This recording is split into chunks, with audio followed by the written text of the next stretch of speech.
morning here. We appear to be almost in the same time zone, even very far from each other. And a good whatever to the rest of the people joining online in different times. Um, so my name is Lucia Schubert. I work for the Wikimedia Czech Republic, a small country in the middle of Europe, as an education and community programs manager. And I've been doing the job for Wikimedia Czech Republic for more than 6 years right now, just a little bit of context. And I chose maybe a little bit provoking topic, whether the events in Wikimedia world could be more green, more sustainable, and a little bit of a polemic whether it's a need, a must, or an utopia to reach that level and to where we can get. And it's a topic I can be very passionate about, so I can talk hours on it, but I only got a little bit more than 20 minutes here, so I will try to go fast enough and to get, but it's an appetizer, it's an invitation, it's a food for thoughts to open up this topic, and it's based on our current experience, and I will talk about it in just a second. So now I just have to, okay, now we are moving with the slides, sorry. So the context and motivation, the personal one, how I came across this topic is I experienced a few Wikimedia events myself on a smaller scale, the ones we run in our country. I've been part of 2 Wikimanias, one in presence, this is my third one, so the second one is online. And I was able to also EduWiki conferences and some few more events run worldwide in the movement. And I was able to compare that experience with what I've been experiencing previously, working as a trainer and as a facilitator for some of the large institutions within the European region. But also, I spent several years working in the event management and the green event management, doing company events and large-scale events for different target groups. And that also led me to follow up on my education and to do an additional green event assessor certification, so I could be more experienced in that topic. And I'm still learning, so it's also important. It's a process, which I don't think will ever stop. Otherwise, I'm really fully based in the education area, and that's my biggest passion, to working in formal and non-formal education. And the organizational one, the context, the one I found, it's Wikimedia, it's a very massive movement you all belong to worldwide. It's purely run and based on volunteer force, and for volunteers to keep motivated and to keep engaged and to do all the wonderful job you all are doing, meeting in person is essential. It's really a big asset, and it's an important element, and I value that a lot. But also, anytime we meet in person in events like this one it's the most wasteful part of like there is such a huge impact of that, bringing people all over the world together for several days. And I'm not always fully convinced that we have the full awareness of those impacts. And I think it's good to balance it and to think about it, because it's actually a huge privilege for any of us being able to join these movements, especially in the nowadays world. So I just think there is something we could still do a little bit more, but also just the pure awareness of this is unprivileged. It doesn't have to happen next time, and it's a unique opportunity, and we should use it to the fullest. It's a sort of an important message, I feel, and I also feel that being such a big movement, we should stand more, which I think it's an asset, and it's a requirement for nowadays organizations and movements to think everybody has this thing, then not do anything because it's too big topic or too overwhelming. Right, so this is a little bit about the context. And what we did this spring, and there had been a talk about it, a lecture yesterday on the conference, so you can also follow up on that one. In the spring 2015, now in May, we organized what we think is the first Wikimedia Youth Conference in Prague. And this is based on our work with the youth within the region on a national level, and also based on the experience of hosting the hackathon in 2019 as a chapter. So there is some experience within Wikimedia Czech Republic to host, let's say, these bigger events. And it was a natural follow-up also of last year, Wikimania in Katowice, where we managed to again put the youth together. There was a huge panel of young people meeting from different countries, and that was kind of the last push. And when we decided to organize this Wikimedia Youth Conference, which is aiming at young people, we also consider carefully what should be the topics and the area and the scope we are working in, and to focus also on the green topics and the sustainability of the event was important, because what I experienced repeatedly working with young people is that they are much more conscious and much more careful about these topics. A lot of them suffer with the environmental anxiety, and they will live in the world we are creating for them. So it's really an essential and important topic for this target group also. So we decided to try. We also put it in our plan when designing the conference. And now we'll quickly talk about what has been the elements we implemented and how it went, but also what I think are some conclusions I can already make.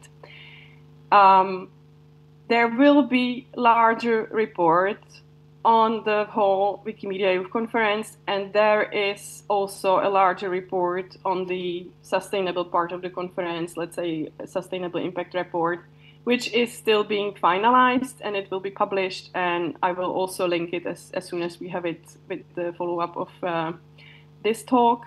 Just that you can dive more into more detail. I am a bit limited here, but we are still working on it. It also takes some time and effort. Right. Now I see the people in the room. It's good to see you. Good morning. I see some familiar faces also. So, but those familiar faces know what I'm talking about.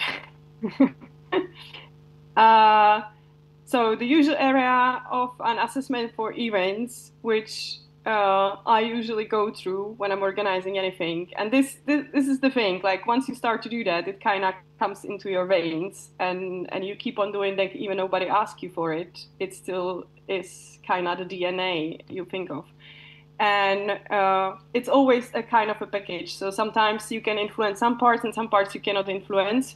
But just the pure fact of doing an assessment before organizing any event is already a huge step towards thinking more sustainably. So always the biggest and largest impact and the topic is logistics of people and material, any kind of transport.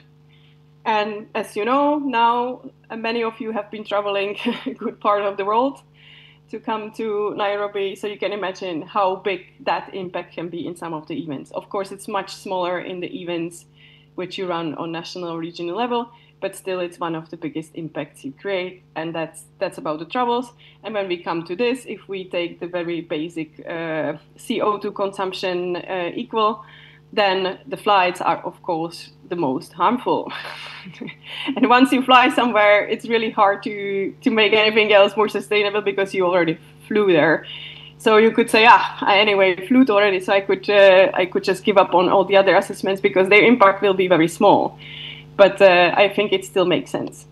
So the next few topics the areas you can influence in the assessment is what type of accommodation you choose, what type of venue you choose, whether you have choices that these, because it's usually subcontracting, sub-providers, whether these are actually already running on some sustainable measure.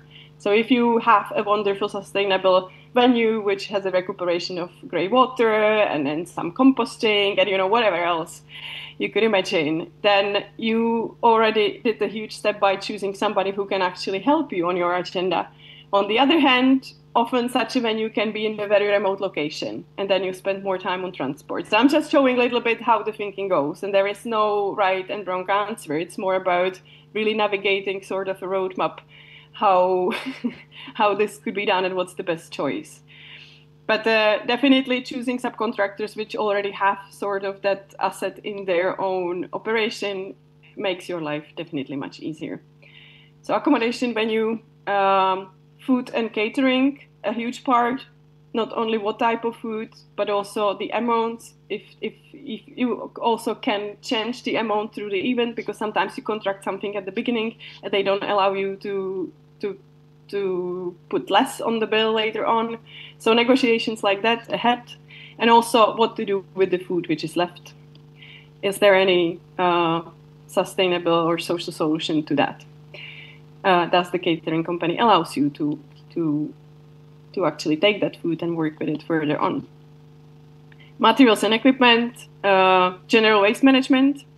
When we talk about events, the great part is that it's a cycle, it's a circular activity which has a start and an end.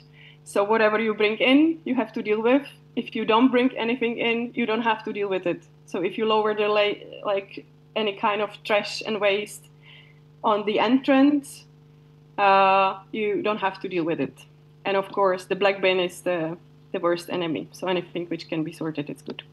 Energy provider and consumption, that's already an extended level, because not in all countries this is possible, but in some countries you can choose between green energy providers, and you can also influence the consumption by very basic things like telling people to switch off the lights, etc., etc., etc. And then PR and merchandise. And I really do believe PR should be used as a good cause for the also promoting the sustainability of the events. And it should be talked about. People should be informed that you are doing these efforts, and then they can take part and participate in it also. And merchandise. Yeah, we all know how it is. We can produce a lot of stuff, but not always is worth it. And people generally look for experiences, not for material substitution. So if you provide with a good program, if you provide with the good experiences, I don't think they will miss that one paper block and pen. Maybe they will, but they probably have many of them at home already. So these are the usual areas I would go through and assess. And now okay, the time is really running. Now I'm moving to what we have done prior and at the event for the Wikimedia Youth Conference, or what I think we've done. And you can ask also people at the spot who've been part of the conference if they felt it or not. But what we did was to engage with the participants prior the process of the event started. We provided with some set of recommendations and guidelines how to organize their trips, how they can influence on their side whether the event will be more sustainable. We also included a briefing on the spot at the conference in the opening session to inform them, look, this is what we try to do, now you can help us, this is what you can do, each of you personally deciding. Things like you can take care of your drinking cup, because we had the reusable ones. You can choose how much food you put on your plate, because the food which is on your plate already probably have to be thrown away, but if the food is not on your plate yet, we can probably still do something with it. And so on and so on. We also tried to put enough recycling stations at the venue so people had a chance to separate the waste, which of course was produced. Always there is some waste. We also had a deep talk and thought about minimizing the production of useless and unsustainable merchandise. So we had one valuable item for everybody, which we thought people will like and use, which in our case was beanies, hats with the logo. And then the rest of the merchandise was more like stickers and smaller stuff, which people can put where they want. They can also give it to somebody as a memorable, and it's easy to carry because some people also travel with the carry-on luggages, and if they get a huge bottle of wine, jam, and I don't know, a new backpack, maybe they even don't have a place to put it somewhere. We also try to reuse as much of our equipment as we have, since we ran the event in 2019 and since we run other events, and we have I would not say fully largely equipped office, but we have the background, we have a place where we can store stuff. So we were trying to reuse as much as stuff we have. We seek and ask the catering to deliver in returnable dishes. So all have been collected afterwards and returned back. And we also had rented cutlery and plates and stuff. Addition to that, we had a sort of micro-learning parallel workshops. So one of them we decided to organize was to also provide participants with a chance to kind of see what, also something like I'm doing here, a bit of insight, how we do it, what we usually think of, and what they can do. And the main aim there is, it might seem as a rocket science, but any kind of little thinking, what is the first thing you can implement when you are organizing your local event? Like what you can start with, what doesn't bother you, and it's step by step, and the next time you can do a little bit more. So it's more about this awareness. And one of the last very specific things was we of course had some leftover food. It's really hard in large-scale events to manage that completely. So we managed to donate that meals which were not touched by other people to asylum seekers and also to some general public at one of the events, just to prevent that it doesn't go to the bin. Okay, now I'm trying to move the slide. Oh, sorry, I was too quick. So, what we found as barriers in green event production within our Wikimedia context, what I could identify already based on that experience, and I am maybe a little bit critical here, but also I think if we don't name these things and we don't talk about them, we will not necessarily move on with the solutions. I'm also very much aware that maybe some of these things could be sorted, but maybe it's not known, or maybe there are procedures within the Wikimedia movement or within the foundation, and we might not know about them. So it's also about this PR and information. So I'm not necessarily saying I'm 100% right, but these are the observations, going through the experience, trying to do it as green, as sustainably as possible, with some limits given by our own organization and with some limits given by the larger context. And oh, sorry, I'm swinging here too much.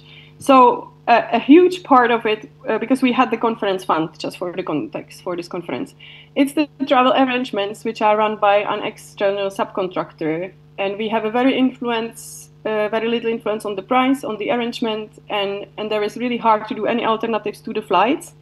While, for example, when we are organizing a youth conference, I could imagine that a lot of young people would be motivated to take other type of travel if they would be allowed to, and if they would get a support, e.g. Traveling by train or night buses, and it was really hard to have this as a choice or as an option. We managed to provide, I think, with 15 or 20 of such travels, which people committed to do, not flying, out of 80 participants. But still, 40 participants were coming from our continent, from Europe, or the like neighboring regions. So they could come inland. They didn't have to necessarily fly. Yet it's really hard to implement that. And also, if you look at the prices of the flights arranged by an external company, it's extreme, and it takes a huge part of the budget, which could be spent on something more sustainable. So this is one of the topics which I found, and I experienced repeatedly myself also within the events, that it's quite challenging and really hard to influence as an individual, and really hard to influence as an organizer also. We also were not very clear on the support or procedure. There is any budget line for organizing green events. If there is a budget line for offsetting or insetting the events, offsetting and insetting, it's a topic how to come, let's say, net zero with your event. So you do the procedure, you try to lower your impact. What you cannot impact, you offset. So you plant trees, you pay some organization who is doing some nature protection, etc., etc. Basically, to sort of pay off your harm you are creating with the event.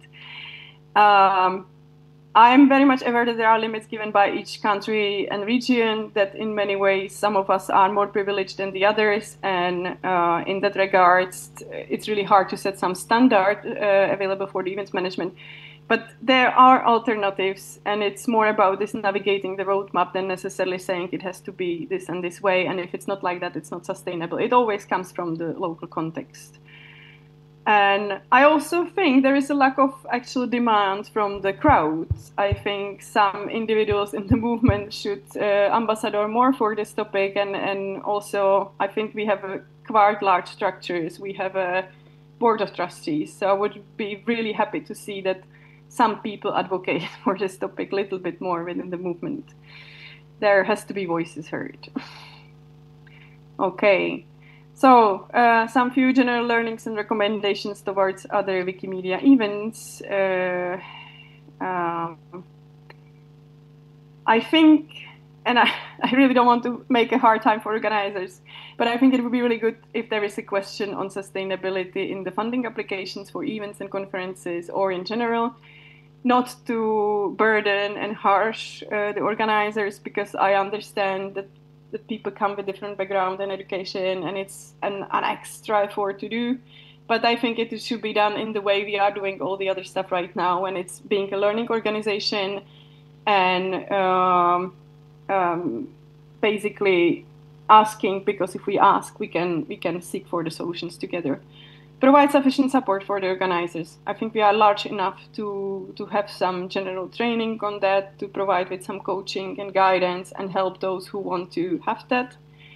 I think it's quite important to have always a person dedicated to do that job at the event, and to have that person clearly recognized, so they can actually focus on that. And it would be really nice to have some extra fund for those of the organizers who are trying to run activities in more sustainable manner, and to be able to sort out the externalities, unless we have later on our own assessment or procedure, which of course would be then much easier to use. And make a yearly impact report on the movement. Lucia, I kind of think that one I'm finishing, I know. I think that one kind of exists, but I could maybe ask you in the room, like, raise your hands, those of you who came across a yearly impact report of the movement, if you ever had a chance to read one, if you found it, if it reached you or not, and I leave it like that with an open question. So I do believe some of these things exist. I just am not necessarily sure that we have full awareness and full access to it. And I'm afraid I'm out of my time with 1 minute left. So I'm very much open to discuss this topic anytime further. We will present the report and the impact report within a few weeks. I hope it will reach you. And I also believe and hope to continue these discussions also on the level with the colleagues from Wikimedia Foundation. And it's becoming part of our work also to raise it anytime we organize some event. Thanks a lot. All right. Thank you so much. Please put your hands together. I don't hear you in the room if you are telling me anything, because your mic is off. I'm sorry. Oh, I see you hear talking, me? but I don't hear you. Can you hear me now? Yes. Okay, I'm just appreciating you. So please, round of applause for her. Thank you so much. It's a wonderful session. We'll be having another session here. So again, contact in case you want to reach out, you can find it here. The next session that will be happening here is a practical guide to living big tech by the Open Source Club of Art, Ohio State University. It will be happening here starting in 5 minutes. So please, you can just stand up and just stretch your leg, but just remain around. See you. Thanks a lot. Bye, everybody.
Vika is online already waiting for us. So yes, please put us together for him. All right, am I ready to get started? Yes, you can. All right, perfect. Yeah, as mentioned, this is a practical guide to leaving big tech. My name is Marcial Machado Mora. I am the president of the Open Source Club at The Ohio State University. And just a quick thank you to Wikimania for letting me talk about this. It's something that I'm very passionate about, something we talk a lot about during our organization meetings. And without further ado, I'll go ahead and get started. So what's on the docket for the presentation of today is pretty easily divided into 5 steps. The first is going to be a moment to reflect on our relationship with big tech. Technology surrounds just about every facet of our lives, and it has been for quite a number of decades now. And I think it's important that when something is as pervasive and ubiquitous as technology, it's good to take stock of what that relationship with technology looks like in a very critical manner. After that, I'll get into a little bit about what leaving big tech actually means. Again, with something as pervasive as the technological framework surrounding all of us, it can be very abstract to consider what migrating away from that might actually look like. And so it's probably important to get into some of the pragmatics of what opting for more independently led technology might actually look like.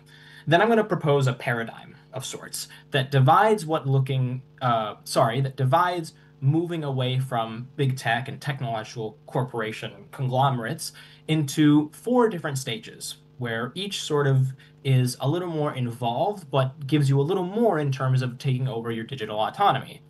I'll then go over each of these 4 stages in a little bit more detail, giving you some leading questions to have you sort of explore these stages in your own personal manner, before finally ending on some closing thoughts, some takeaways that I hope you might leave this presentation from, sort of floating in the back of your mind. Now, immediately, you might be looking at me and going like, okay, what's Open Source Club and who is this guy? And that's a very good question or set of questions to have. So we're a student organization here in Columbus, Ohio, in the US, that tries to and strives to bring awareness and appreciation for digital autonomy and sovereignty to the students of OSU's campus and further beyond in the local community, sort of advocating for a more intentional relationship with the technology that we use. As aforementioned, it's just about everywhere. Now, if you're looking at the 2 words open source and are thinking, I don't really know what that means, don't worry. I'm not going to get into the specifics of what that is specifically. Just the important thing is that it's mostly, in the way that we like to discuss it, about a more meaningful relationship with technology, as mentioned before. Now, I've been president of this organization since 2024, and one of the primary things that I've been trying to focus on is getting people to think critically about the role that technology plays in our lives. And when it comes to that question, I actually think that it's time that I propose something to y'all. Is your relationship with technology, the technology you use every day, sustainable? Now, that might be a word that doesn't show up in technology conversations as often, and even maybe just relationship and technology appearing in the same sentence is a bit odd. So I'll try to provide a sort of example of what I'm getting at. So consider an average person who uses tech on a day-to-day basis. They crack open their device, be it a tablet or a phone, to interface with everything technological, and then they go into the internet to find something specific or just do some surfing, eventually getting some work done, and maybe even sort of using it as the fabric through which they communicate with all of their peers. It's important to recognize that, at least in this example that I've provided, nearly every step of this is in some way controlled or decided by a corporation that maybe doesn't always have the user's best interests in mind. A corporation, of course, needs to make a bottom line, and sometimes those goals aren't necessarily congruent with an individual user's sense of fulfillment when using these platforms. Now, this is a bit of a generalization. Some of you in the crowd or some of you watching might be looking at this and going, okay, well, I don't have a Facebook account, or maybe I use a different browser. And even if that's the case, I'm sure that you can at least understand the sentiment of what I'm trying to get at when it comes to the average person's relationship with technology, and I'm sure that much of it likely rings true. So how did we get here, right? Because I don't think that anyone went into this going like that they wanted an exploitative tech paradigm that sort of put them at the second level and some other abstract profit incentive at the first level, right? And even for those of us who have recognized that this is the situation that we're in, it can sometimes feel like there's really no other way to exist. I mean, it's been around for so long, for most of my life, in fact, and it can be very abstract to consider what an alternative might look like. what essentially has happened is that the relationship that we have with our technology has become a sort of background detail, something to put on the back burner, much in the same way that you sort of don't think about the roads that you're driving on or the environment that your city exists in. You don't really think about the way that you use tech, it just sort of is. But kind of like those aforementioned examples, it can be very beneficial to us to, at times, put it back in the front and center, analyze it critically, think about what it's doing in our lives, and think about whether or not we might need to change some aspects thereof. And it's my contention that when we use technology, this technology use ought to be thoughtful, considerate, and deliberate. It can be very easy to get swept up in tech trends based on what a favorite influencer is talking about, or what the new cool shiny thing is, or just marketing hype from the corporations that have something to sell. But it's important to recognize that, like in all things, for every benefit, there is always going to be a cost, whether it's convenience as a benefit and something else that you have to pay for that maybe you're not even so cognizant of.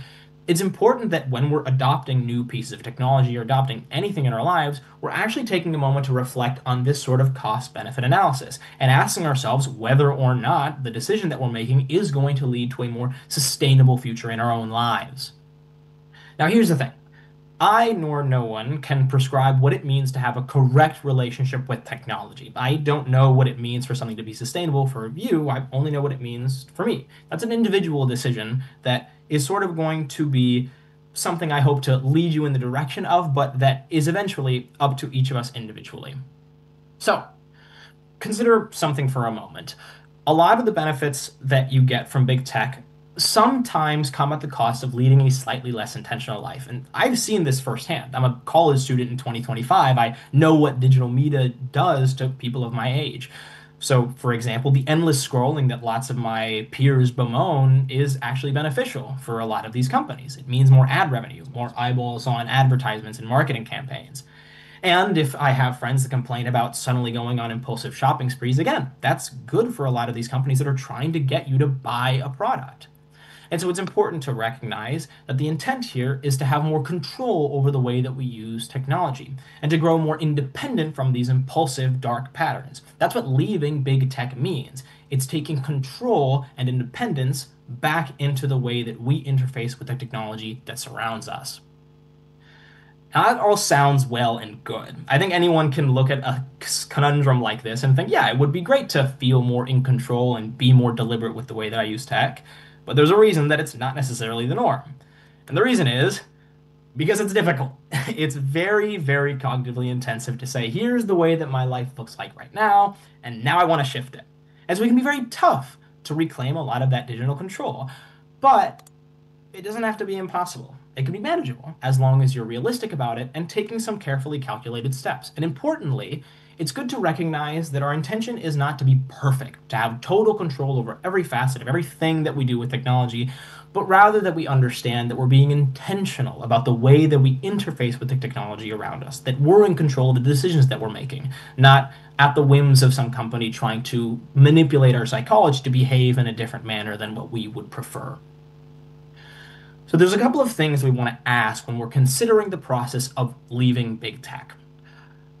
The biggest one is to understand the why of our current tech use. So it's not like we just stumbled across all the technology that we use today and went, okay, this is how it works, time to use it. At a certain point, we made a decision to go from not using a platform or not using a program to using it.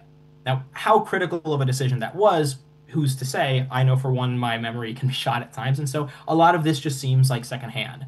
So in the present moment, it might be good to take a step back and try to put ourselves back in the shoes of that person who might be wanting to make those decisions again, right? Figuring out what it is about those programs and platforms that sold us at the first time. So for example, you might say that you need something like Google Chrome to operate on the internet. But what you might really just need is just a way to browse the web. That's a lot more general, which means it has a lot more solutions. Maybe it's not that you need to have Microsoft Office. Obviously, enterprise solutions are a different story, but just you need to work on some document files. Maybe if you're in my shoes, you need to write papers for a class, and you don't necessarily need to be shelling out significant sums of money to use a cloud platform. Especially in my age, for a lot of people, they say, oh, I need to be on X, I need to be on TikTok, I need to be on those platforms because I need to know what's going on in the world. But there's the thing that you need. You want to keep up with what's going on around you and what you think is important. And especially in our more formative years, it's important that we keep in touch with friends. And for a lot of us, maybe that sounds like, well, I need WhatsApp because everyone's on WhatsApp, or I need Instagram, but because everyone's on Instagram. But everyone's out and about too. So if your primary impetus is to keep in touch with the people that you care about, accepting that as the base need allows you more flexibility in the solution to that need. So when we've asked those questions, there's a couple of things that we're looking for when we're trying to find those alternative solutions that I made reference to just in the last slide. And we're looking at these potential alternatives, and we want to ask things like, does it respect our own user autonomy? Is it trying to get in the way of the way we want to behave to get us to do something that is maybe more beneficial to them and not to us? Or is it actually letting us do the thing we want to do, no questions asked? Is it focused on just providing what it's meant to do and not trying to clutter us up with noise around everything that we want to get done? For example, is it covering us with ads or suggestions for other programs that we might not be interested in that we kind of have to sift through just to get to the thing that we actually wanted to do in the first place? And this is perhaps a little more nebulous to define, but is it developed by a people-first community? That is to say, is its motivation for existing and being developed to provide a good to society and to the individuals that use it, or to meet shareholder demands? A lot of these alternatives are going to be open source. And I said at the beginning that you don't necessarily need to know what those words mean to follow the rest of this presentation, and it's true. But for the importance of this particular one, let's just say that it means that the technology that we're talking about belongs to the public rather than one company, instead of being hidden behind a gate where you can only do precisely what we say you're allowed to do. It's up to you how you use it, how you share it, how you interact with it. And if you're looking for a particularly good example and a particularly relevant one at that, Wikimedia serves as a great one. Wikimania is a event that is driven by the idea of having a people-first community, bringing people together, discussing novel ideas, trying to figure out how to operate more sustainably in the world. It's providing the single greatest encyclopedic resource that I and many of my compatriots know about today, Wikipedia. And it's always trying to do so in a way that respects user autonomy, that respects what you want to do with the software that you're using without necessarily throwing nonsense at you in the way. So let's get to brass tacks. But before I do that, I want to do a quick little due diligence. At times, I'm going to offer examples of alternatives to what a lot of big tech corporations can offer. I don't intend for these to be recommendations or endorsements for these projects necessarily, neither from Open Source Club nor from Wikipedia or Wikimania. Again, the point isn't just to say, here's one thing I'm using, I want to substitute it. That would just be kicking the stone further down the road. We want to remove it entirely. We want to take a moment to pause and critically analyze our relationship with technology. And what that looks like is going to be different. I provide examples primarily to give concreteness to what I'm talking about. But again, as I said before, the only person who knows what your relationship and best relationship with technology is going to be is you. So let's go back to that sort of visual that I had about control versus conscious effort. I think that, like I said before, it's a good idea to sort of split this up into 4 stages of increased control with a little more effort along the way. The first stage is recognizing the tech that we use as a tool, just something that we plug something in and take something out, close it when we're done, and that's that. After that is where things get a little more complicated, but potentially a little more rewarding, and it's when we use technology as a means of communication to connect with the people that we care about.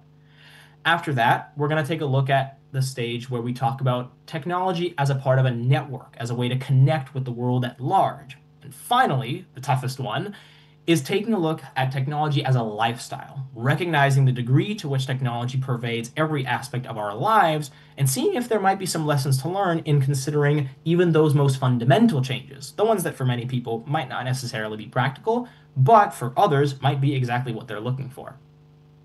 So let's get started with that first stage 1, tech as a tool, when we're just using software as a means to an end. So when we're considering leaving big tech when it manifests as a tool, we're recognizing that sometimes we just want to get something done. It doesn't necessarily matter what it looks like, what it feels like to use. We're there to get a certain thing complete, and once we're done, we're out of there. This is the tech that we use the most. It's the most in-the-background tech that you can consider. But because it's going to be so pervasive, it is in our interest to be thoughtful about how it's going to take up our time.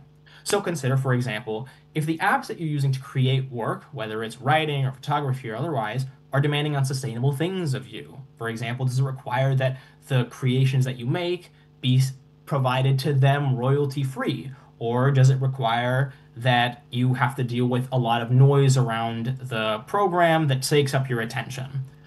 Additionally, does the app and the developer behind it benefit from shareholder interest or community interest? What's its primary motivation? What is it trying to seek out? And more importantly, how might those affect you? Maybe some of you have heard the platitude of, if it's free, then you're the product. And I think that gets tossed around a lot to the point where it's lost a little bit of meaning. But it is important to recognize that sometimes when you're not the end goal of benefit to the program, it might end up affecting you in a more long-term, insidious way. And the most important thing is, when we're considering these alternatives to immediate tools, how have we done the due diligence to actually explore what these alternative methods of getting that work done are with intent, as opposed to just flirting with the idea of, it'd be cool if I didn't have to pay so much for Adobe, it'd be cool if I didn't have to do this or that, actually going out and seeing what else is out there, testing it out, dipping your toes in the water for a moment, seeing if it feels good. So one of the things that can benefit when we're talking about leaving big tech as a means to an end is that a lot of the programs that we look at that are more volunteer-driven and people-driven have communities around not just necessarily their use, but around their development. And when there's such a tightly knit community at the very bottom of what it means to use that program or to use that platform, it can feel like using them is a lot more purposeful. You're part of a small community of people not just creating, but helping others create. Now, it might be the case that you don't necessarily have an interest in this community, but it's important to recognize that when you subscribe to using something that is intended to be enjoyed rather than to be used as a profit-making machine, this is a really easy way to reclaim some of that digital autonomy, because you're no longer beholden to something that has a secondary motivation. You're using a program exactly as it's meant to be enjoyed. And the best way to figure out if one of these programs or platforms is for you, especially at this stage where, again, it's just a put something in, get something out, is to try it out. See if it fits your workflow. See if it complements the way that you use your other technology. For example, if what you really need is just to browse the web and you're currently using something like Chrome or Edge, maybe Firefox would be exactly what you're looking for, developed itself by a nonprofit foundation. If what you want to do is just edit some documents, maybe again, like me, you just have a paper that you need to turn in rather than work in some enterprise context, maybe the LibreOffice suite would do right for you. It's exactly actually what I use to create this presentation that we're looking at right now. For nearly every single creative and productive endeavor that exists, there's going to be a community-driven option. And depending on what your particular endeavors are, it might benefit you to seek those out, to see what people are talking about, and to see the communities that might surround them. Now, moving up a stage, we're going to talk a little bit about tech as communication, getting in touch with people and staying in touch with people. It's important to recognize, especially coming from somebody in the sort of early 20s, young adult stage, that integrating tech into your social life should be with the pursuit of supplementing your actual life rather than substituting it. So consider, for example, is the way that you use digital methods of socialization meant to coexist with the life that you lead elsewhere, or is it sort of replacing it?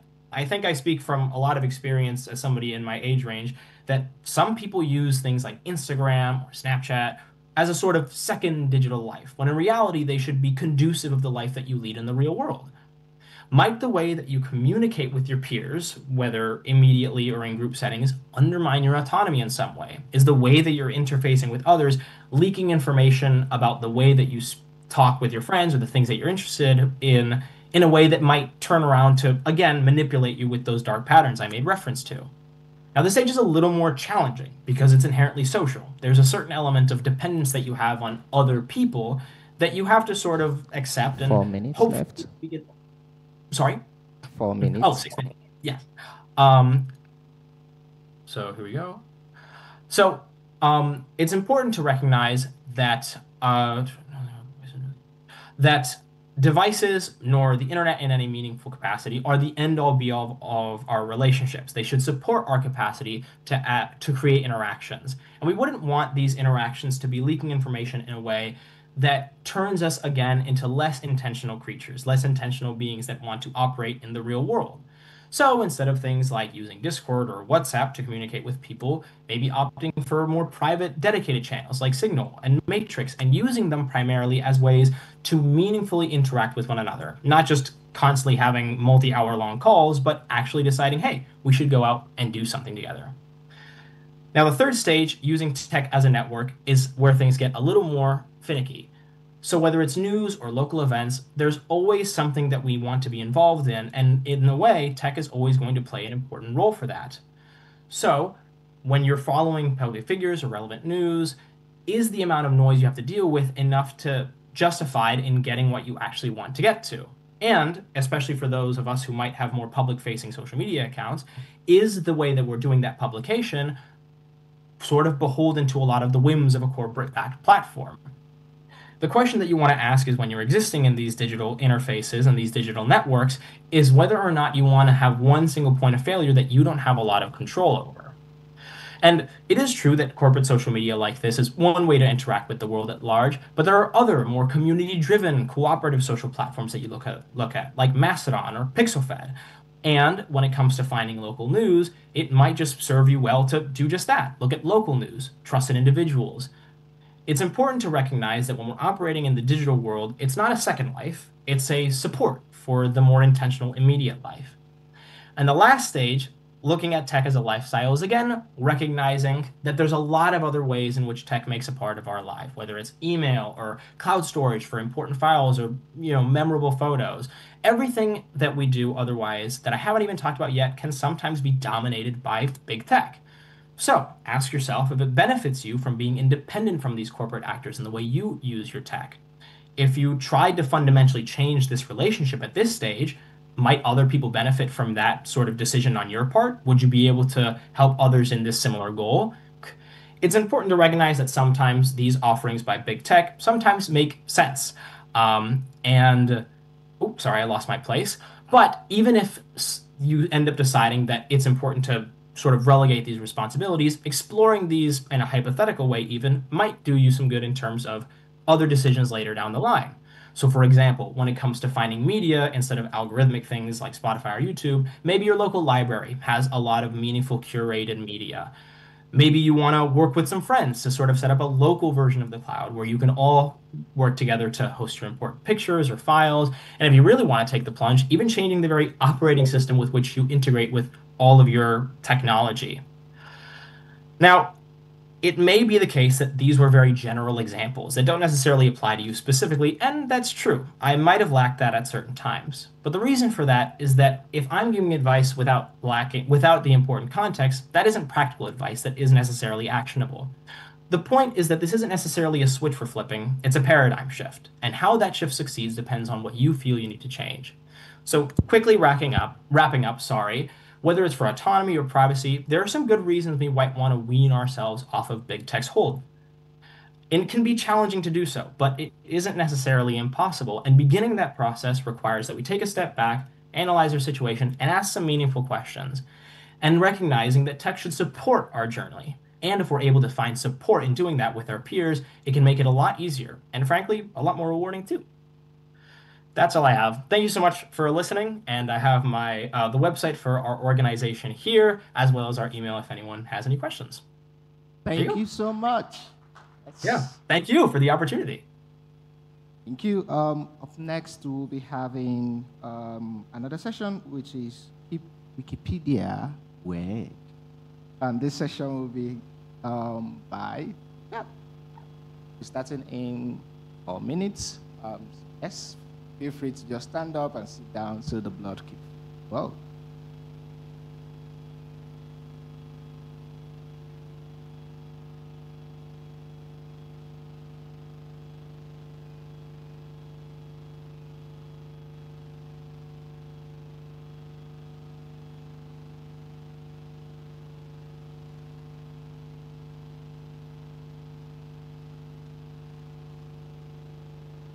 You going to?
Hey everyone, welcome to our talk today. Talk about how to keep Wikipedia weird and make it more weird, hopefully. My name is Richard Nipel, user Pharos from Wikimedia New York City. I'm currently working at the City University of New York. I've been a Wikipedia editor starting since 2004. I saw some of the interesting things happening in the early stages of the project. I've seen how it's evolved in positive ways and sometimes less than positive ways. And I wanted to share some of my thoughts and background on it. My general thesis is that Wikipedia should embrace its roots and give the public all the nerdy facts they desperately want. There are a lot of things that people are looking for from Wikipedia. A lot of it is related to pop culture, related to current events, related to internet phenomena that they're not currently getting because of somewhat abstruse rules that have evolved over the years. And I want to sort of trace how the history of that works and how it's developed. Projects like Depths of Wikipedia and other things have shown that actually weird, eccentric content is actually quite useful for growing us as a brand, and it's supporting us across multiple platforms these days. And it's not something that we should hide from as something that's not academic enough. It's something that we should embrace as an important part of how we work. So I'm going to share about how a playful form of some Wikipedia style, guidelines, and notability might be helpful, as well as experiments like the Wikisupport proposal, which I've set up. You'll see the mascot for this talk today is this great shelf of books of Wikipedia as it existed a number of years ago. You'll see living people, movies, etc. And there's a small shelf in the corner for the Pokemon. That is the entirely Pokemon. Being fun of the strong presence of Pokemon. We have less strong presence of Pokemon. I'm not a particular fan of Pokemon, but I think it's sort of emblematic of something that's been lost over the years, that we don't have that kind of content in the same depth and energy that we once did. So I'm going to share, and apologies to the cities of Austin and Portland. I'm from New York, which is weird in its own way. I like to think weirder even. But yeah, this is a talk about keeping Wikipedia weird. So the first important thing to understand about Wikipedia and its weirdness is that Wikipedia originated as fan fiction. This is true in a very literal sense. So when I grew up, I was a fan of encyclopedias. I was a fan of encyclopedias from before I was born. So even encyclopedias from the 40s and the 50s and the 60s, which my parents had. For some reason, they never thought about buying a new one. And it's sort of, for a lot of us, whatever language, if you grew up in a certain generation, whatever language encyclopedia you grew up with, it was a German encyclopedia, Russian encyclopedia, French encyclopedia, whatever, Chinese encyclopedia, if you're a fan of encyclopedias, you were inherently attracted to writing on Wikipedia because it's a way that you could sort of express your interest in that mode of production and improve it and expand on it. And it's also been tied to regular fandom, so like science fiction fandom. It's not like a secret and coincidence that Wikipedia is a realization of a lot of science fiction, things that science fiction people have written about for well over 100 years.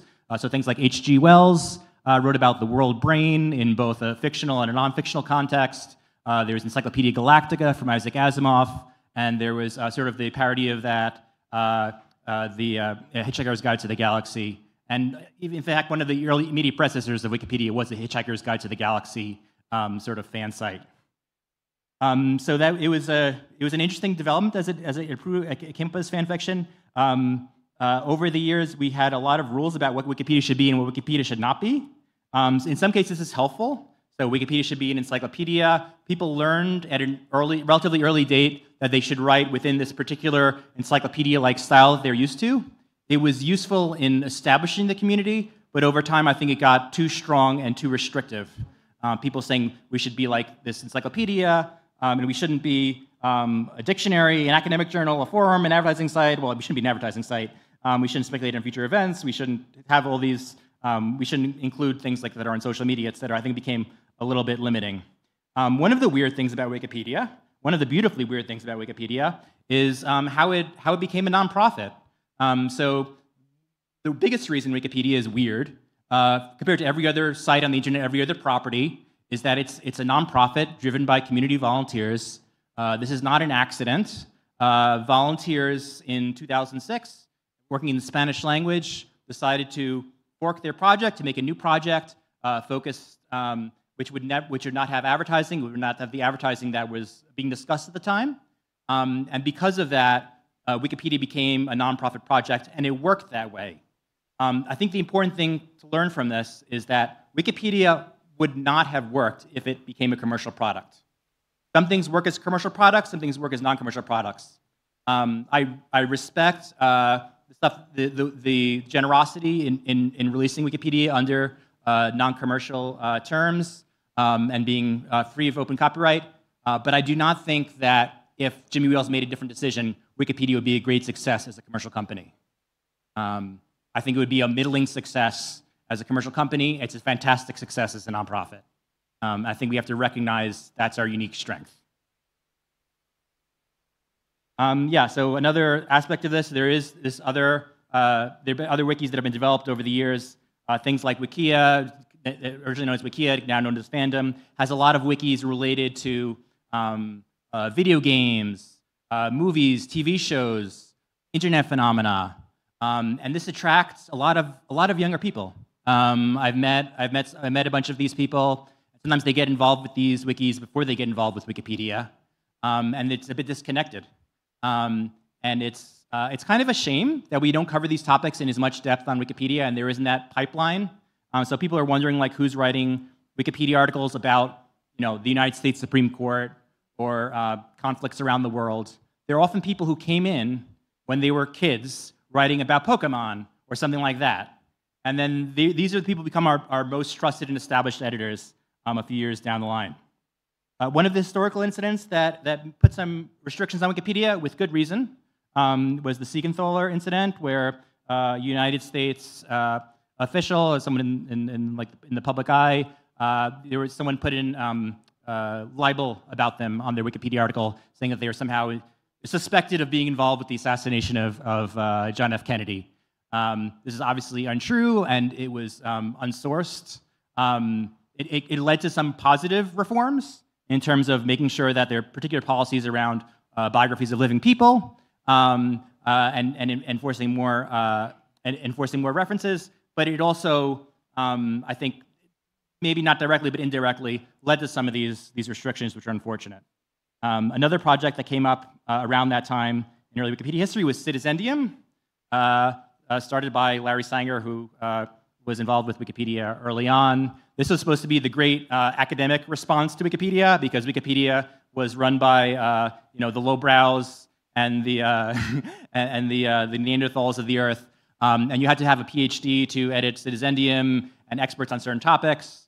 I knew a number of people who were editors of Citizendium. I had a good friend, David Goodman, who was a retired librarian. He was active in Citizendium for a number of years. He found it in the end to be less interesting and less intellectually stimulating than Wikipedia. Just having a less open model, having this sort of artificial over-academicism was not as helpful. And I think it's a thing that can happen on Wikipedia well to some extent. We had a great Pokemon purge, unfortunately. The great thing about Pokemon is that there are, I don't know, I think about 450, or there were at the time about 450 of them. There were not a lot of reliable sources on these Pokemon. So almost every one was a featured article on English Wikipedia, which is kind of amazing. And then about 2007, someone decided that we should remove all the Pokemon, or maybe make them a giant list of Pokemon. And now people go to commercial websites mostly to learn about Pokemon. And that's kind of sad. And people write about Pokemon on commercial websites, and we lose some of those connections. There have been other developments in terms of different types of articles that people develop, different types of wikis. A more recent development is Mirahezi, which is basically by fans of the Wikimedia Foundation who like can't quite get in. So I talked to them. They're like mostly 15-year-olds, and I'm exaggerating slightly, but they're like, they made a whole like Wikimedia Foundation like structure, and they run as a nonprofit, and they have a lot of small wikis, which are not those small wikis, which are dedicated to things like games, things like internet shows, things which I think would be nice to be part of the Wikimedia movement, but don't quite fit in our current understanding. In terms of in terms of the strength of our nonprofit model, I think we made a mistake historically when we had this project to develop something like a search engine for the Wikimedia movement called the Knowledge Engine. It could have been a really great expansion of the nonprofit internet. Unfortunately, the executive director at the time made some mistakes, pursued it as sort of a secret side project. But if we had pursued it, I think we would have done a lot and been able to do a lot of nonprofit things, which we could do better than the for-profit groups. And you can see what's happening more recently with search engines and with that part of the internet. But yeah, so the basic problems of why things went wrong, to some extent, we were too highbrow. We were, trying to look like this guy with the exaggerated forehead, and focusing on we won't cover important business. The idea of like wikiality, that we were like having an overreaction to this idea that Wikipedia represents like the negation of facts and just anything goes, and that was never really the case. And in fact, now it's really obviously the case for the entire rest of the internet, virtually, except for Wikipedia, which is all commercialized and driven by sensationalism and hyper-partisanship. And I think we maybe overreacted a little bit by being made fun of by Stephen Colbert a few years ago. One of the other problems was original research legalism, as I like to see it. So original research is a policy basically originally made to get rid of cranks. People who read works by Einstein, or they read the Bible, and they decided that they knew better, and they know what Einstein really meant, and they know what the Bible really meant, and they created their own research on this. It's been overinterpreted to be, things like you can't read a document, you can't read a historical document, you can't share any information that you have that's, obviously true, because of this over-legalistic interpretation, and that has narrowed Wikipedia's scope in unfortunate ways. Of course, we have the issue of deletionism and inclusionism in Wikipedia. I'm definitely on the inclusion side of things. Some people are more on the deletion side of things. I think this reflects sort of trying to use the conventions of something like Britannica in terms of limited amount of pages of paper. And unfortunately, we had an unfortunate tendency over the years of competitive deletionism. Well, if my article is deleted on this, then your article has to be deleted on that. Well, then we got to delete that article too, and it's like the lowest common denominator, and people are fighting to remove things when I think they should be fighting to include things. And that leads into my other thought about countering systemic bias. So Wikipedia has obviously been biased in a number of ways, biased toward the Western world, biased in terms of gender, biased in terms of race. I think this has sometimes been misinterpreted as we should include less things that appeal to like popular culture, when I think it should be interpreted more, we should include more things that are outside of the dominant cultural sphere. And I think it should be more of an additive rather than a reductive thing, but too often I think it's been sometimes interpreted as a reductive thing. Things like internet phenomena have not been covered because they're not in the New York Times. There isn't a columnist in the New York Times writing about this person or this phenomena. It doesn't exist on Wikipedia. And because of this overemphasis on some of these rules, it's not been possible. I think it's really valuable that rules evolve over time, because Wikipedia is basically fan fiction and sort of a game and sort of an aspect of play. Rules have to change to make it competitive and to make it fun.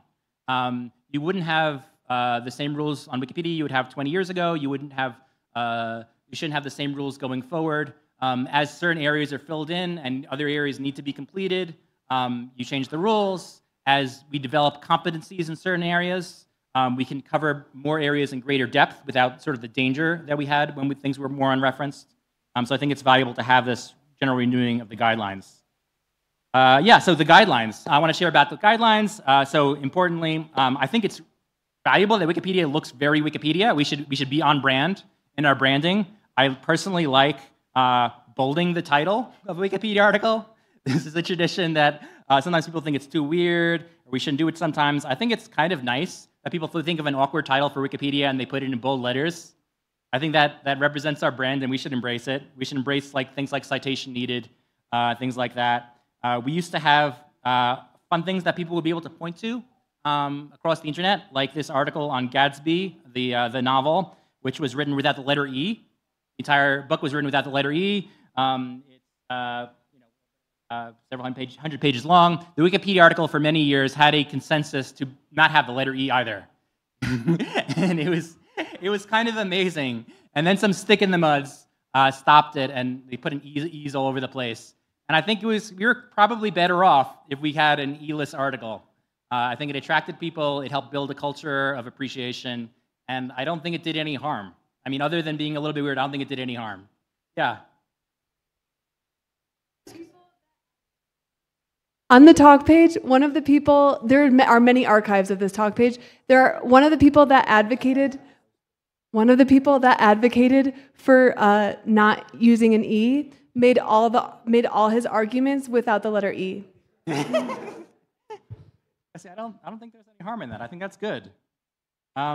We have articles like the baseball cap article used to have this wonderful picture, and it doesn't anymore. And explaining that Wikipedia, that baseball caps can be worn by dogs. I mean, it's not a super obvious fact. It's not the most academically important fact, but it does no harm, and it adds a little bit of fun. I'm wearing a very similar hat right now. I have a hat from the same guy. He actually gave those hats out at Wikimania 2011 to various people he ran into. And I actually have the original one in my bag right now. I'm wearing a fan version at the moment. But I don't see why we should hide all in references and things like that. I think it makes it more attractive and interesting long term.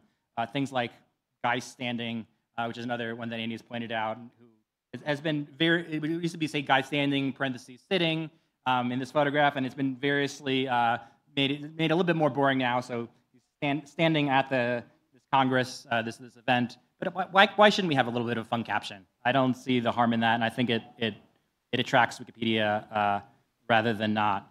Like I say, we should, I think we should expand what Wikipedia is, and rather than what it's not. Wikipedia is not just like simple like encyclopedia articles. It already includes a bunch of different types of articles, and we don't kind of notice that.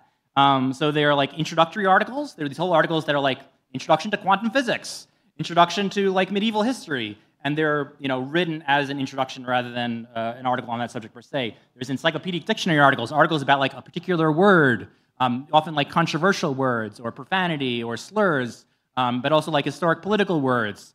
And that's a significant part of Wikipedia. There's what's called broad concept articles, which is sort of finding something that is more abstract. So like writing about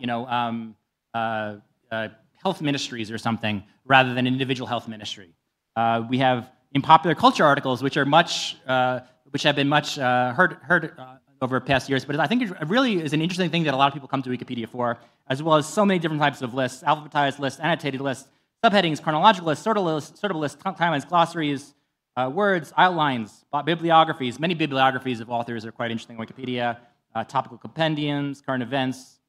There's a lot of things that are hidden under Wikipedia that don't meet the strict definition of like a Britannica-type article that I think we can expand beyond.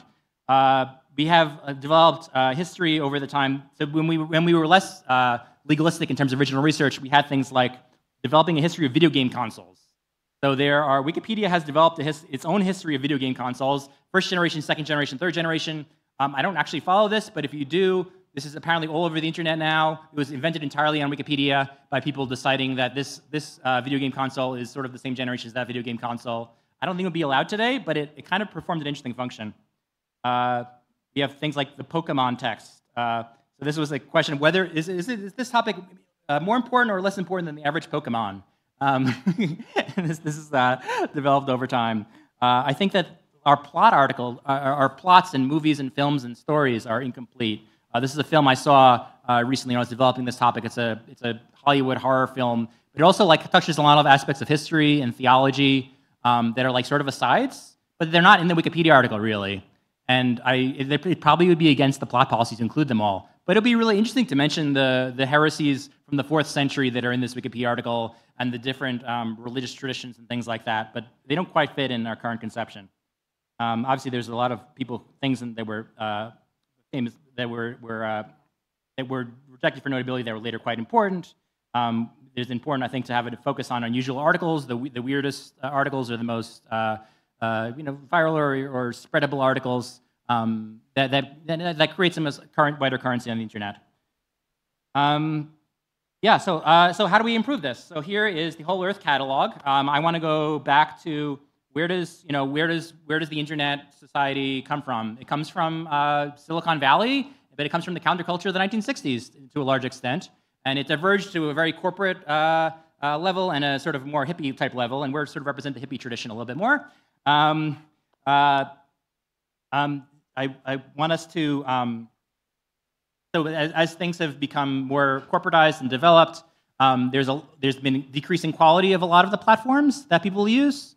So things like Reddit, Twitter, and Quora, I think these all would have worked better under a nonprofit model. And they worked well for like a short period of time, and then they became really, really bad. And I think we should be more ambitious in the types of topics that we pursue and in the types of formats of things that we pursue. Like there's this well-known topic of Cory Doctorow was shared about how things become much worse over time. I think we have to develop as a social movement now that we've been around for 25 years and we have fans of our own, like Britannica once had fans. I think it's time to work together and develop as a social movement. I have a proposal for Wikispore, which is an idea of having wikis that are more broadly conceived on a lot of different types of topics and a lot of different types of formats. There's a particular project we're focusing on now around art history in Canada with artist collectives that developed over the history of Canada in the 20th century. There's currently a request for comment related to developing new topics or removing old topics related to Wikispore and Wiki News, which I've shared here, and I just officially opened this morning. You're free to comment/vote on it. Also, there's a conception that we should be more engaged with news and with current events. Jimmy Wales made some efforts toward this with a company that was called Wiki Tribune or WT Social or Trust Cafe. I think that has its place, but I think that the original vision of something like Wiki Tribune would work much better as part of a nonprofit movement, and I think we can achieve that. If we're bold enough, I think we have a lot of allies in civil society. A lot of people do not want to be holden for their knowledge to these giant tech companies.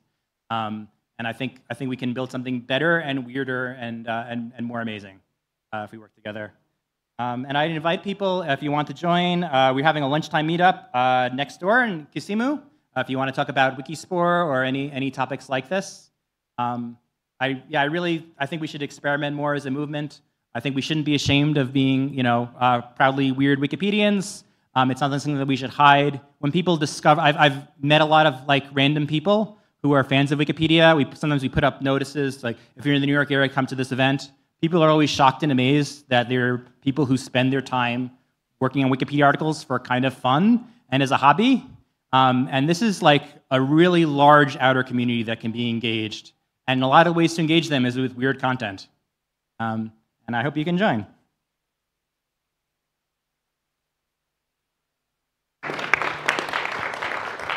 Thank you so much. Please, can we put one more time a round of applause for him? Thank you. And yes, I don't know if you have, we still have like a bit minute. If you have any question for him, just a quick one. Yeah. So real quick, instead of keep it weird, is it too late? Is it still weird and we're trying to maintain it, or do we have to make it weird? I think it's still weird, but it can be more weird. And we've lost some of the aspects of weirdness, and we can regain them. So, in reference to your comment about a push for articles deletion, I'm just wondering if part of the motivation of that is because there's a concern that maybe the storage of the content that is on Wikipedia might get big and maybe unsustainable to keep maintaining. Yes, I think that was the concern many years ago when Wikipedia started. So this is like I think an ossification of what applied 25 years ago, where there was a danger that Wikipedia could become too big and hard to maintain. That is certainly no longer the case. Technologically, people store all these large videos. I think if a topic is interesting to a couple of people who are not directly related to it, and it's not violating anyone's privacy, we should have it. That's my general rule of thumb. So it's yeah. Go ahead. Okay, Rich. I first thinking about the about the old days. I remember those as well as you do. I've been around for about as long, and I do. And this is why the one of those artifacts that's still there pretty much as it was. And I wrote and researched in late 2005 and early 2006 the article on Action Park, the water park, amusement park in northern New Jersey that was sort of famous for people going and getting hurt. And I have been pleased over the years that people still cite that, and you still see people quoting things from it on blogs, on social media. You know, these rather dry statements like, you know, which are true and sourced, that the bottom of this one pool was painted white to make it easier to spot bodies, and things like that. And you know, and people would go to Wikipedia just to read that article. It still reads mostly like it did. And I have no intention of ever nominating it for even good article, because I think that would result in ruining a lot of the quirkiness that was, you know, lucky to get in there.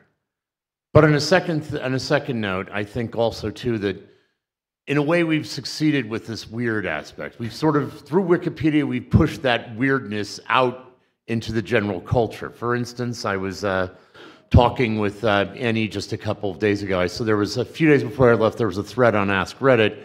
What celebrity has the longest and most interesting controversies section in their Wikipedia biography?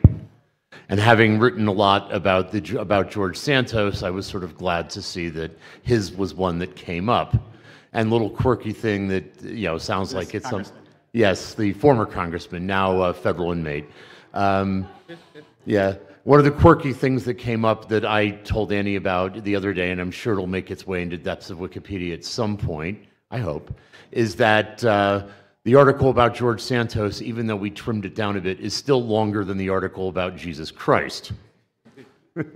Yeah, but I also too, I saw something. It was in a listicle on BuzzFeed. Some woman describing a thing she and her boyfriend have.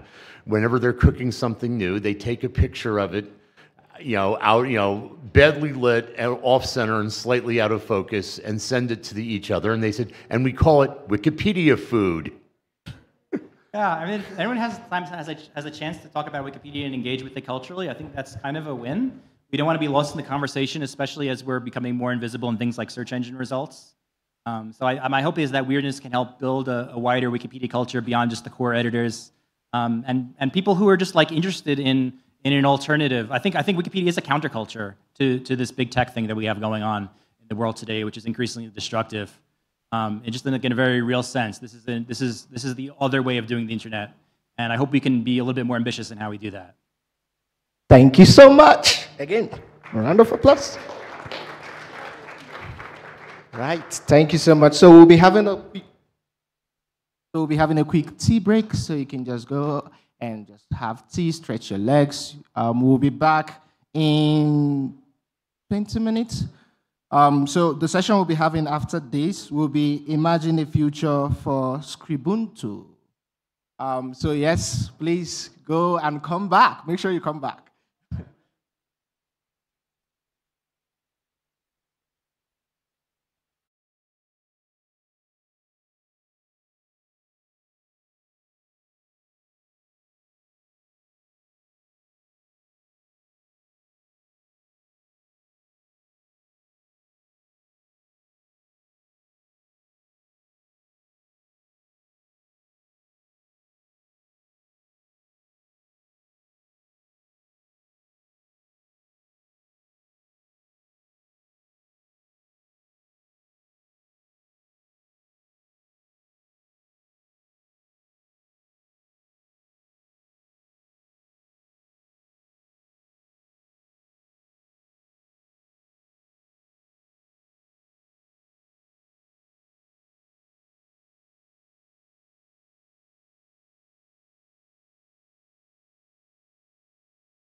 Hello. Okay, we ready to go? I don't see my slide there yet. I don't actually need to see it, so I can get started.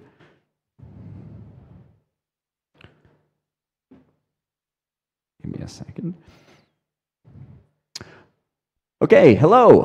I am Scott Ananian, user C Scott on the projects, and I'm the technical lead for the content transform team at the Wikimedia Foundation. However, today I'm speaking in my volunteer capacity about Scribuntu. So like my Wikitext Visions talk on Wednesday, this is a wild ideas talk. And so disclaimer, nothing I say here should be confused with an official plan or of the foundation. I paid my own way to the conference, and this is me talking about my own wild ideas. So I'm going to start with a brief introduction to Scribuntu. And the programming language it uses, which is Lua, and how they're used on our project. Then I'm going to briefly describe the present state of Scribuntu, some of the problems that we're trying to solve. But the majority of this talk will be talking about 5 specific directions that we can move Scribuntu to fix some of its issues. And it turns out that those 5 sort of steps have some useful synergies between them. And so I'll conclude by kind of pulling everything together into a modest proposal. And I should be numbered 4, not 1. Fun. Okay, so what is Scribuntu? It is a way, one of the ways to reuse similar content across pages in our project. And you could be pedantic and talk about transclusions versus Scribuntu modules versus templates, but for the purpose of this talk, I'm going to call them all templates. Scribuntu is a template system. It's one of 5 or so different template systems in production, and they're used for various things in our project. Citation needed is an example of a template which is used for workflow. Ideally, the citation needed template will disappear at some point after certain steps are done by the editors. Citation is a template which encodes semantic information, which is sort of relevant to the authority and the reliability of our content. Infobox and Navbox are templates which appear on almost every page in Wikipedia, and Citation, Infobox, and Navbox are all implemented in Scribuntu. I mentioned there are about 5 different template systems in production, and you might wonder why. Well, there's some history there, but the short version is that the template system before Scribuntu got out of hand quickly, and Scribuntu was added to avoid an apocalypse. So for those of you who are familiar with Wikitext, and just ignore this if you're not, this is sort of ancient history for MediaWiki. In 2005, October 19th, Andreas added a little innocent tweak to Wikitext, default parameters to templates, and 39 days later, Carl Furstenberg, user Azatoth, created a template named QIF, which took that innocent default arguments feature and turned it into an if statement, which made templates, in a technical term, Turing complete. Basically meant you could implement any computable function using just default parameters to templates. And that's what quickly happened. And to avoid the curly brace apocalypse that resulted, Scribuntu was added to sort of restore a real programming language and try to avoid things like this, right? Which still exist on the projects. James Forrester isn't here, but I'm apologizing to him because I used this example twice. And the sad truth is this is actually a more or less current page, and so we still do have curly braces all over our projects. Scribuntu was designed to sort of provide an alternative which was more readable than this mess. I mentioned that Scribuntu added a real programming language for templates. That programming language was Lua. That K-pop star is also named Lua. Lua means moon in Portuguese. It's a programming language developed and still maintained out of Rio de Janeiro. It's pretty fast. It's lightweight. It's used in a number of sort of embedded systems where you want a very small, extensible language. It's known for its short learning curve. It was chosen for historical reasons. At the time, Lua had some sandbox features which JavaScript didn't. JavaScript gained those features within 3 months of the decision to use Lua, and subsequently JavaScript has sort of taken over the world, but it was a good decision at the time. This is what Lua looks like. The Lua code in the module there, it's not uncommon for folks who know some programming languages. The wiki text invocation is that pound invoke there. Things to notice, the Lua code is in a special namespace on Wiki, module hello, and all of the code in that namespace is expected to be Lua, other than some documentations and tests and whatnot, which are in subpages. The invocation doesn't specify the namespace by default. It sort of defaults to module. You can include Lua code from other namespaces. And then the output of the module is wiki text. It displays here, but the output is a string, which is then interpreted by the wiki text parser. So Scribuntu was introduced to save us from a curly brace apocalypse and incidentally prevent our servers from melting down, because all those curly braces were really hard to actually parse, and we were spending a lot of time trying to crunch through templates. So how's it going? Well, pretty well in many respects. It's been in use on the project since 2013. It's installed on most MediaWiki installations. It did prevent the servers from melting down. And it is still under development to some degree. Extension charts was just released with Scribuntu integration for data transforms on the data that you're charting. There have only been 2 security flaws in the version of Lua used on our projects since its release, one in 2021 and one in 2024. The bad news is largely the reason there have been no security flaws in that version of Lua is no one other than us is running it. It went end of life 13 years ago. Lua 5.5 is about to be released. And so there are no security vulnerabilities because no one's looking for them. I don't think that means there's actually no security vulnerabilities. When we find a security vulnerability, we have to patch it ourselves because, again, that version of Lua has been end of life for 13 years. Scribuntu never really achieved its goal of separating the logic and display code, and it has limited localization support, partially as a result, partially for other reasons. But when you have a function which is computing the wiki text string directly, it also means that the localization also has to happen inside the Scribuntu module if it's going to happen at all. And it uses MediaWiki revisions, the same version system that we use for articles, but that's fairly limited compared to what you'd call a sort of modern code-oriented version control system. And again, it didn't actually replace all those ugly templates. In fact, we have 4 template systems in production. We have the original wiki text. We have parser functions, which was the first step before Scribuntu to try to provide it was like the stopgap that said, well, let's give you if at least as a real parser function so you don't have to use that template QIF nonsense. And that didn't actually solve the problem. So then Scribuntu was installed after that, but we still have wiki text templates. We still have parser functions. We still have Scribuntu, and now relatively recently we have wiki functions, which does things similar to, but not, it's not a replacement for Scribuntu, so it just sort of added one more system on top. We also, sometimes I say 5, we also have a client-side implementation of templates, which is used for localizing messages in the browser.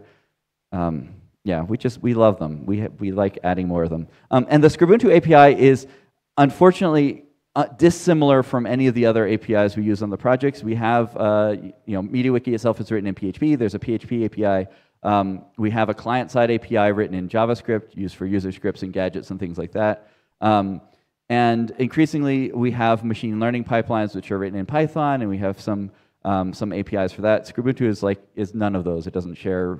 It shares some basic concepts like title, but the methods you call are completely different in Scribuntu compared to any of those other APIs. I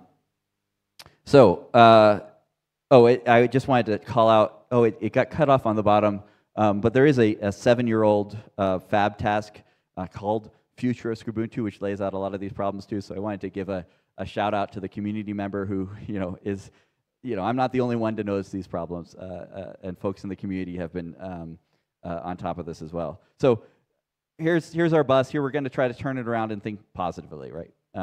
So let's figure out first how to run a supported Lua version in production. How are we going to get to the point where the version of Lua hasn't been end of life for over a decade? And this is pretty much the minimum we need to do in order to keep Scrubuntu maintainable and usable on the project and accessible to new editors. If you go to lua.org, the documentation for the Lua language that you see there, or in any book you buy on Lua these days, does not match the version of Lua we use on the projects because, again, that hasn't been supported for 13 years. So you can't buy a book on Lua 5.1 today.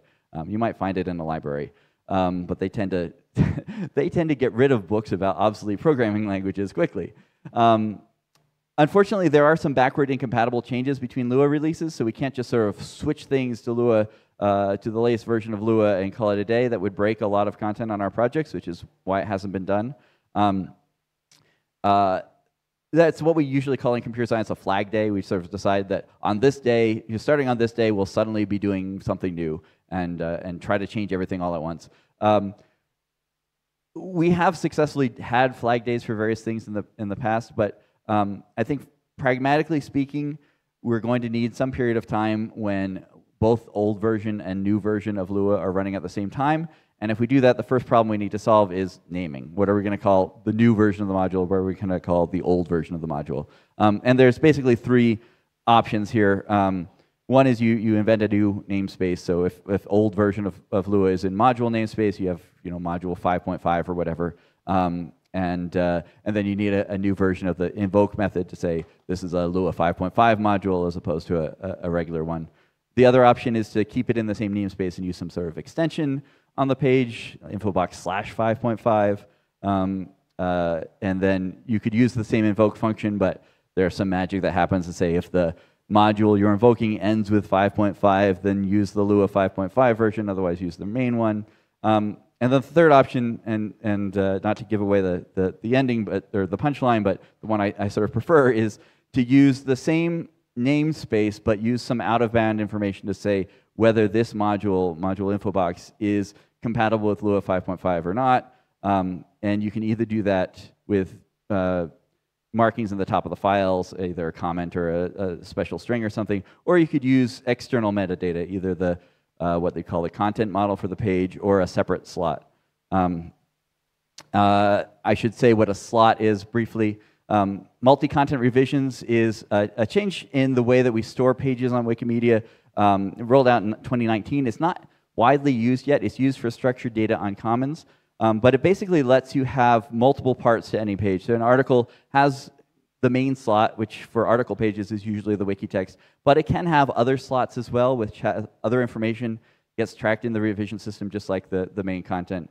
It can be changed together separately. So what that means is we could have basically the same title, module infobox or whatever, have content in different slots for different Lua revisions, and we can have yet another slot which sort of says whether what versions of Lua are compatible with which of the slots, more or less. So we don't necessarily need to change new names as long as we have a multi-slot system for distinguishing our different versions of the same module. Interesting to note. You can actually cross-compile a new version of Lua to run on the old version of Lua that's in production. And mostly for time, I can't, well, the AV setup doesn't let me actually give you a live example, but if you want to go to the slides later and check out this page, you'll see exactly that. So in 2024, friend and fellow Wikimedian Bartosz had a lightning talk where he said, hey, for loops are kind of broken. Here's a new syntax for for loops. And so this page not only implements his new syntax for loops, but it does it by implementing a complete Lua to Lua compiler. So it takes Lua 5.4 input plus new for loops and compiles it down to run on the 5.1 implementation we use in Scrubuntu. We'll come back to why that's interesting in a little bit. So here's my my rough recommendation for this very first direction, and I'll try to give these as we go along so that we don't have them all in a bunch at the end. I think of the options present, we probably should use the existing titles and the existing require and invoke syntax. I'd like to see us provide the ability to have different versions of the module in different slots, and use slot metadata to indicate which slot is compatible with which version of Lua. And the opportunity there is, if you're familiar with Ubuntu, there's also documentation pages for every module and tests, and we can put those in slots at the same time. Really trying to fully capitalize on MCR, which has been in our code base for a while, but not used for things like this for mostly historical reasons. And that sort of lets us pull all the information you need for a Lua module into a single page. Yeah, this is basically just what it would look like. It wouldn't be world shattering. You're just sort of seeing like different slots available to edit on the same page. So it's still all module site. But there's a slot which is the 5.1 version. There's a slot which is the 5.5 version. There's the documentation, the tests, all there on the same page rather than as subpages.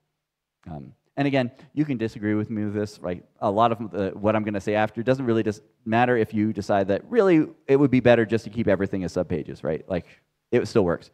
But for purposes of discussion, I'm giving you my preferred option. That lets us get to a modern version of Lua. Humor me and let's think about what it would take to actually support JavaScript on our projects for Ubuntu modules. The main benefit being that many more people are familiar with JavaScript than with Lua.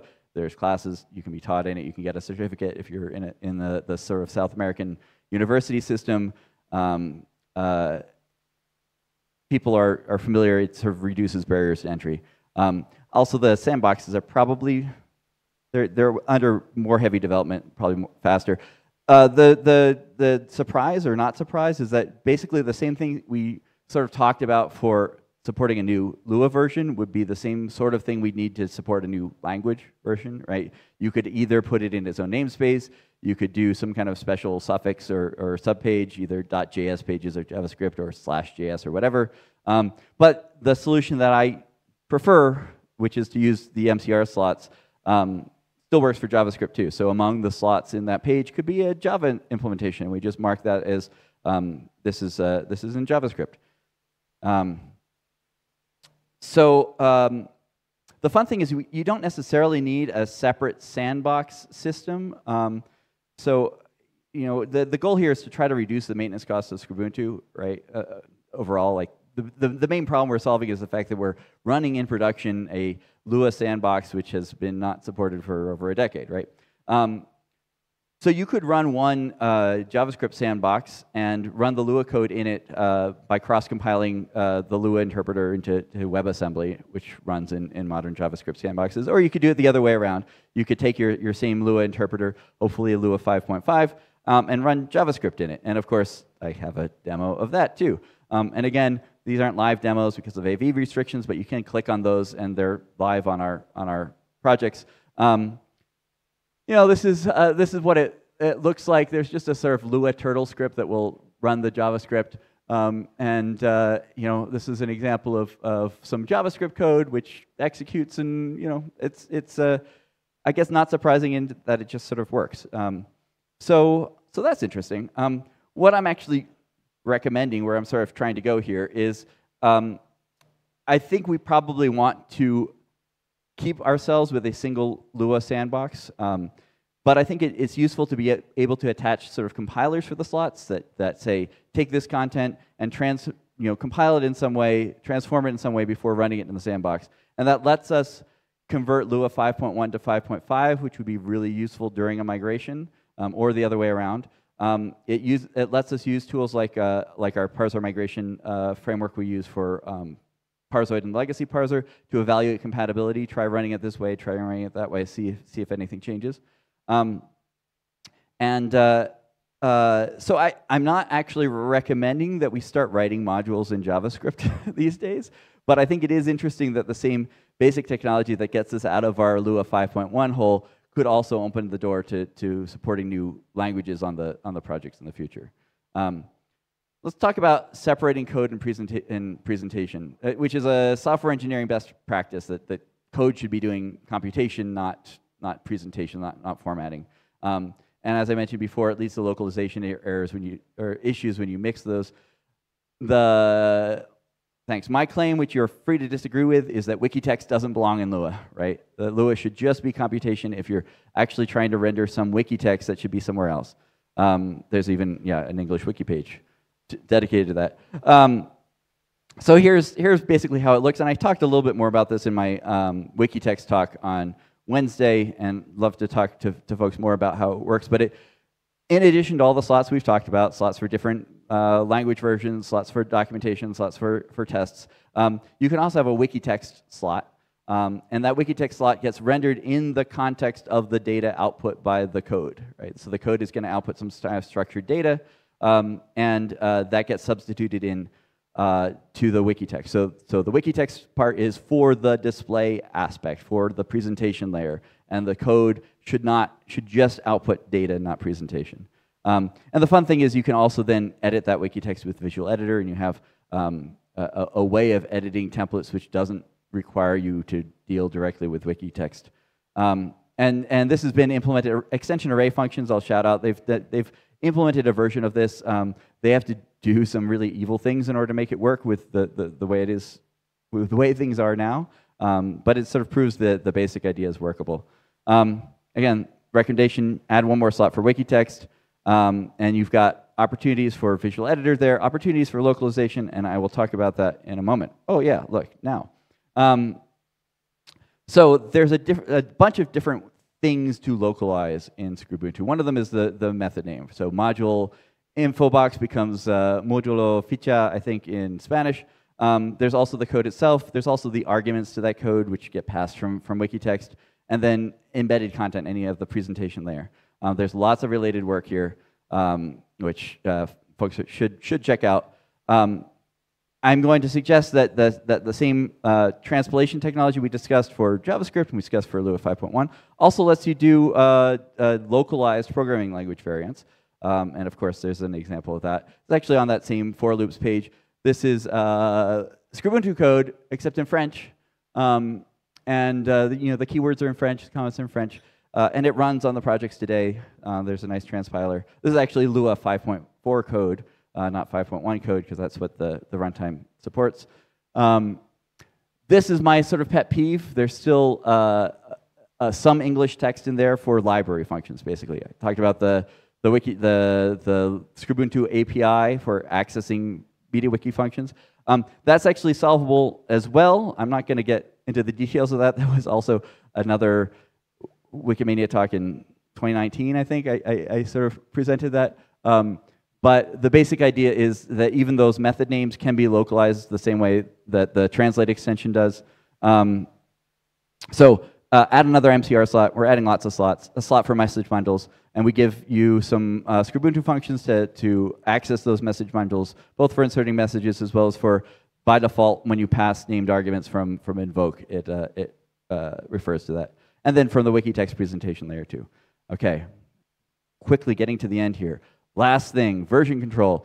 The way we develop Scrubuntu modules is not modern development practice in 2025. And there have been a number of attempts to address this, very detailed proposal in global templates. I'm going to talk about Synchronizer, which is a user script, a gadget that runs. You put in the name of it uses the same Wikidata mapping from language links that you do for articles. So the method you're trying to synchronize the home wiki for that, and it goes through and lets you manually update them on different wikis. And that manual step is important because you don't want to break Spanish Wikipedia with your change if you don't speak Spanish and you don't know exactly how it's going to break Spanish Wikipedia, right? So you give the local wiki the ability to control when that new version is going to get deployed on their wiki. So my recommendation there is just like one-click sync. Synchronizer just works from wiki to wiki. I think the only real change that's needed is to make it go from Gerrit to wiki. Gerrit is our source code control system at the foundation.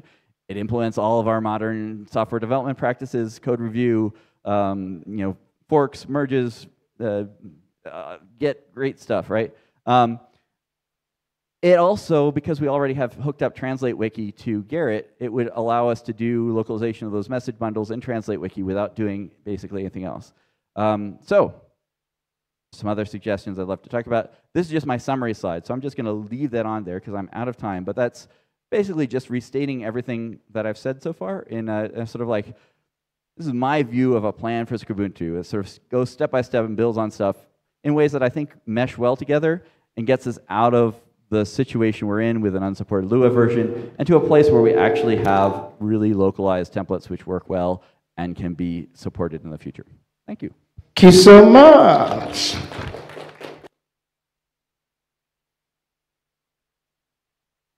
Thank you so much. Please, let's jam our hands one more. Having just a quick second. Again, if you have any questions or comments, you can meet him. He's around outside. We're moving to the next session now, sorry. So the next session we're having is small works, collaboratively adding small related data using the photo work model. This session will be starting in 4 minutes, so bear with us.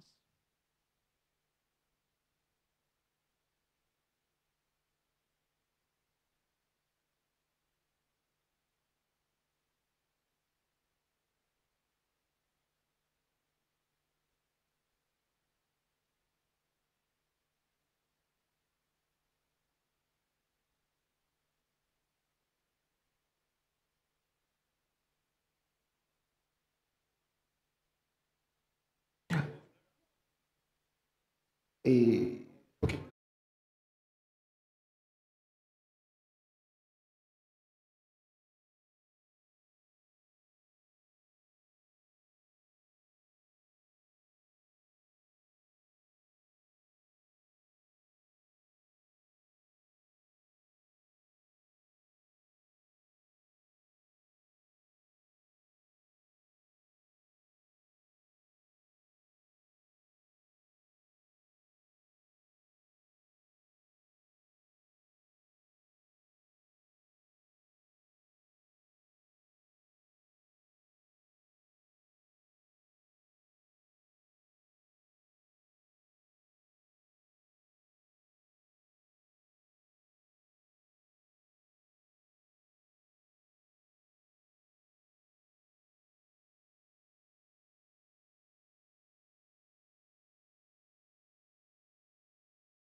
So good morning, everyone. It's so nice to see you. It's nice to see some friends in the audience, but also to see some new people. So welcome, welcome. Please come in if you're at the door. Come and take a seat. So my name's Lucy Moore, and I'm presenting here. But then my collaborator on all things smell-related is Glory Onwuka, who I think is like joining us online. But she's got a pre-recording, so she'll explain some of the presentation to us. And today's presentation kind of came about because about 18 months ago, we were thinking about how you could better represent our sense of smell on Wikidata. And like some of our ideas have been progressing, and we just wanted to create a space here to think about one of our senses that is very underrepresented on within the Wikimedia movement. So, welcome. We have a meta page about all things smell related. So please do either go to Meta, I think it's like Meta Smell, or the QR code will take you there as well. What I'm hoping by the end of this session is that you'll be inspired to take some of the ideas that Glory and I have and adopt them into your own editing practice, your own local projects, and then we can really start to collectively build a smell-related sense of the world within the Wikimedia movement. So we've got 3 sections to this session. I won't be talking for the whole time. Our first section is about why smell is important, because I think smell is one of the most like underrepresented kind of senses in like literature, but we use it all the time. Like everything has a smell. So Glory's going to talk about why smell as a sense is important.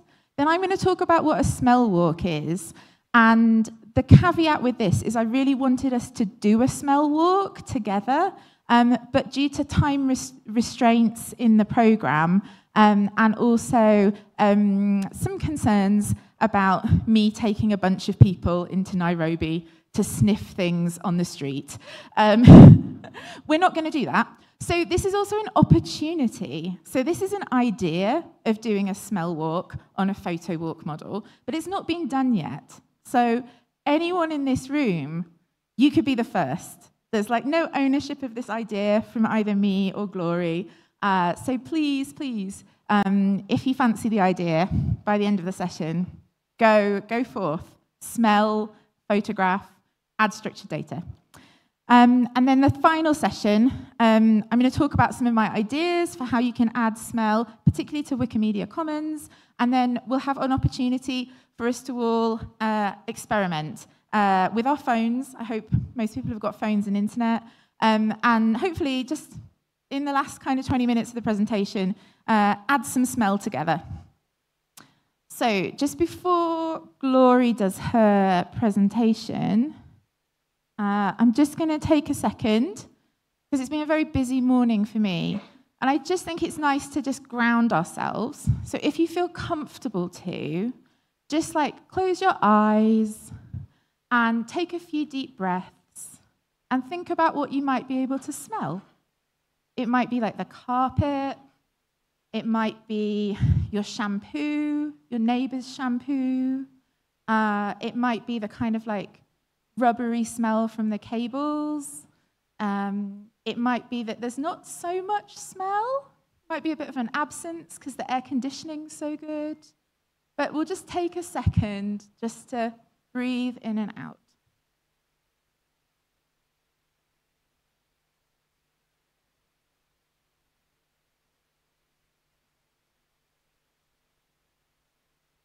Is anyone happy to share what they could smell? Be kind. Last year, I did a similar presentation, and someone said feet. So, which is true and factual, but yeah. But okay. So if we've got Glory's recording ready, have we got that ready to go? Her audio? Great. So you'll be hearing Glory, who's based in Nigeria, and her internet has been very poor, so she's recorded what she would say if she was able to be here. My name is Onwuka Glory. I'm here to present a topic on, I and Lucy are here to present a topic on smell works, collaboratively adding smell-related data using the photo work model.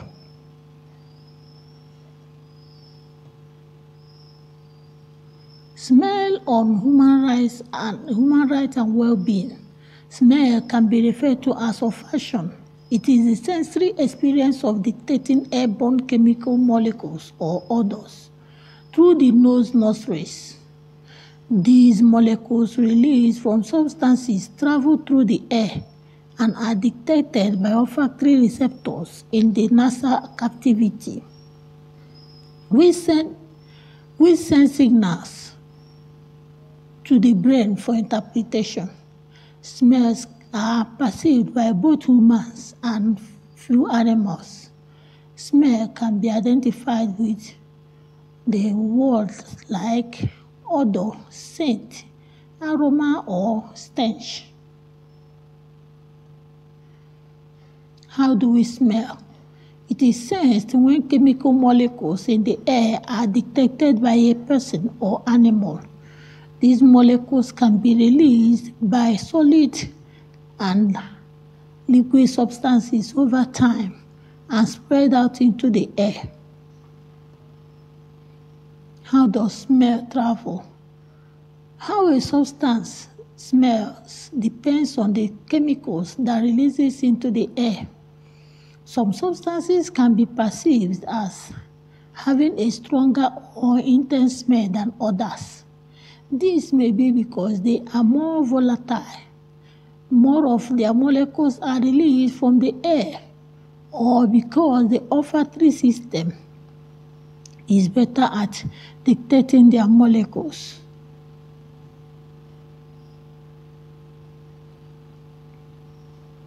Smell-related issues are traceable to environmental degradation and deteriorating climate conditions. The growing rate of environmental degradation and deteriorating climate conditions have become a turbulent challenge to humanity, specifically to Wikimedians globally. Such worrisome situations are accelerated heat, drought, flooding, erosion, and wildfires, which impacts air quality and ecosystem.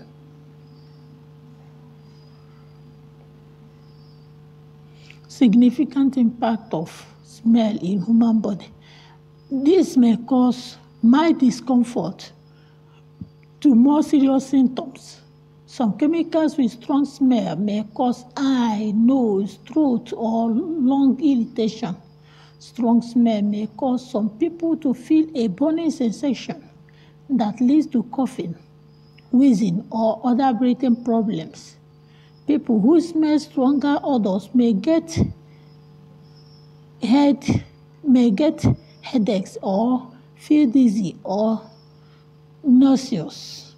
If a smell lasts a long time or keeps occurring, it also affects mood, anxiety, and stress level. It can as well degenerate to lung cancer. Reasons for this workshop and future works.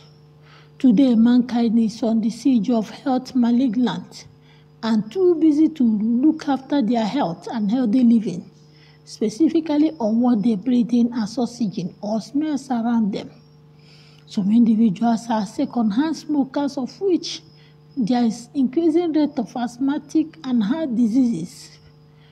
Heart diseases patients are all over the world, up to 455,000 deaths, and 262 million asthmatic cases have been recorded recently by World Health Organization 2024.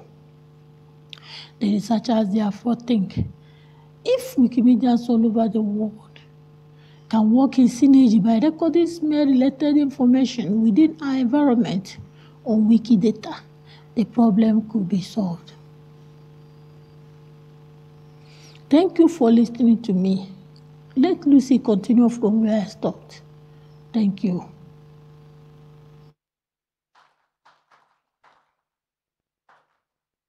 Yeah, thanks very much. Glory couldn't get a scholarship either, and I do personally think it's a bit unjust that she's based in Africa and she's not here, and I'm based in the UK and I am here on a scholarship. So, sorry, Scholarships Committee. but this is all Glory's input. She comes from like a medical library perspective, and I come from like a cultural heritage perspective. So we're kind of meeting in the middle. So we're going to move on to our next session now, but I'd love for you to keep all of Glory's ideas about the different and many varied applications that smell can have within our movement. Cool. So first of all, what is a smell walk? So basically, when you do a photo walk, you're looking for interesting things or things that haven't been photographed, and you're making a journey kind of out of it. And you're using your eyes, I believe. Some nods, perhaps? Yeah, I see a couple, good. When you do a smell walk, it's not your eyes, it's your nose. So you're taking a route, and this could be around a neighborhood, it could be around, I was talking to someone just now about a forest, it could be anywhere that you choose. But what you're taking note of is not what you can see, not what you can feel, not what you can hear, not what you can taste either, but what you smell. And this is a technique that's done quite a lot by geographers, and people have done it in all kinds of different locations. And what it means is that you can then make a smell-related map of your world. And as I said at the beginning, smell-related information is pretty absent within many, many of our projects. And I was thinking about smell walks, and I thought, actually, this could be a really good thing for people to do if they want to provide an alternative to a photo walk, and it would also enrich our information about smell. So if you look at the picture that's on the screen, this is one I got from Commons. Thank you very much to the photographer. But if you think about walking down a street like this, there will be so many different things to smell. And then what you'll be doing is you'll still be taking your photographs, but the information that you're thinking about using to describe the image will be related not just to like the stall, but also like the sensory experience of the market, and particularly what you smelled. It's a smell walk. We're taking our noses first in the journey. So that's just something for you to think about. I think it works really well. I took a photograph this morning that I've not uploaded yet, which was of a statue in Nairobi.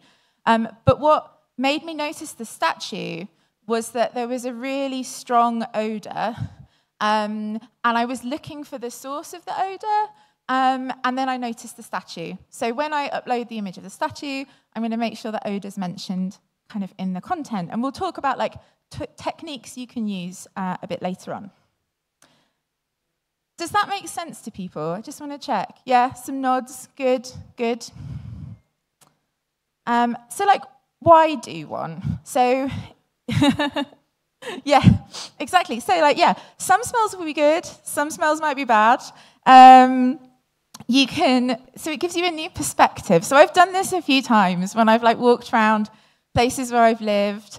So I was living in Dublin in Ireland last year, and there was a brewery, like the Guinness Brewery, and at certain times of day, it smelt really strongly of like the brewing process, but not at others. So there's like, that area, and this is where the people who are perhaps more data-minded will be like, I see what she's getting at. The area smelt of the smell of brewing, but it was always at like 9 o'clock in the morning. So you can then add like a time signature, you know, to a Wikidata item. Anyway, we move on. But it's also about context of the place and what the experience of being somewhere is. I know when I put the image up, a few people were like, oh no, not that. Because of like, you know, the experience that some of us have of being, quite averse to the fruit, although I know a lot of people love it. But it's this understanding of the world and balancing those two kind of perceptions so you can have a picture that describes it as a fantastic smell and also a different photograph that would describe it as like a not so nice smell. And it's all enriching the information that we have about how we smell the world around us. I just want to do a shout out to an academic called Kate McLean. So she's really led a lot of the thinking on like how you do a smell walk and has this thing called the Smellfy Kit, which is how you run one. So do look at the slides when they're uploaded and take a look there. So what is important when you're going around on a smell walk? So you have to be really like intentional about your environment, thinking about things that have a smell. When I say like intentional, you can't make assumptions. So can everyone picture like a rose, like in their head, like the flower? Yeah? So some roses you might smell really strong, but there are other roses that have no scent. So you can't then go and say, oh, well, every rose smells really strongly, because it's just botanically not true. So you have to be quite intentional about what you can actually smell while you're seeing that thing. And I think it's important to be quite holistic in how you think about smell if you're doing a smell walk. We don't want to just be like, everything smells terrible, or everything smells great. You want to think, you want to think about all the different mixes of experience of smell that there might be.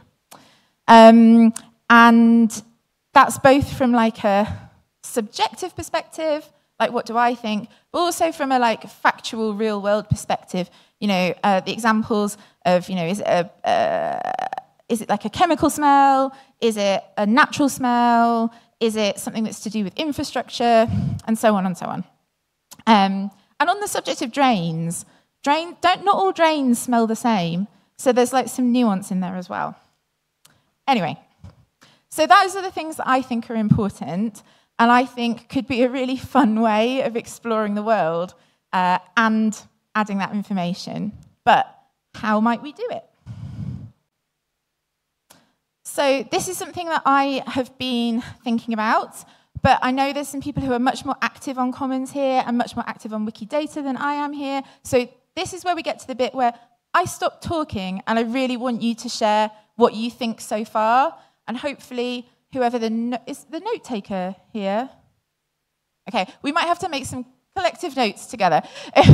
But to think about whether my ideas are good or bad or ugly or smell good or smell bad. Or if there are other things from your experience that would be really helpful. So these are my 3 ideas, and then we're going to workshop some of it together. And they're very simple. So my first one, when you take a picture of something that smells, put that in the file name, and then when you write the description, add the fact that it smelled strongly in the description. This is a picture I took of some like wild garlic, which, if you don't know it, it's a plant with like really long green leaves and then like a puffy white flower on the top. And it like carpets woodland, like in the UK, and I expect in other places. And it smells of garlic, like really strongly. And if you like brush a leaf, it smells really strongly again. So honestly, it can be quite eye-watering.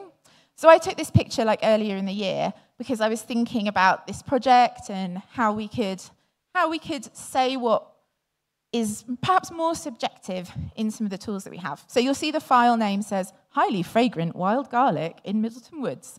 And then description, wild garlic smelling strongly of garlic in Middleton Woods. And I think that kind of gets the point across. And then when you search for it, obviously this is in English language. So that is like a challenge to be language specific. But it does kind of help to build this picture. So that's thing 1. Thing 2, you can think about categories. So I put this category on screen because the category has 2 images. So I guess it's a very small category. But it's for petrichor. And this is one of the 2 words in the English language that are like a word for a specific smell. And in English, this is petrichor, means the smell of like wet ground after it's stopped raining. So it's like very specific. Poets love it. Like everything's petrichor this, petrichor, like in like nature writing in the UK, people love to go for a walk in the rain and then smell the petrichor afterwards. But there's just these 2 pictures that have been kind of categorized as that. One of them has got it as the file name, which I think is really cool. This person's ahead of the loop. But that's another thing that you can think about to try and aggregate smells together. The problem is, in English, most smells, the majority of smells, don't have a special name. So it's like the smell of roses, the smell of grass, the smell of cheese, the smell of feet. You know, it goes on and on. So, and that's perhaps something that you might not want to categorize, but it's an idea. And then my third idea, and I think this is the one that I'm quite passionate about, is how we can use Wikidata to represent smell, and how we can use the structured data part of Commons to mix these 2 together. So this is another photograph. Well, this is a video, actually. I'm fancy. When I went on this woodland walk. And it's not wild garlic this time, it's bluebells. So these are a very pretty flower that we have in the UK. Again, they've got long green leaves and like a stalk with these little bell-shaped purpley blue flowers on the top. And again, they have a really strong fragrance.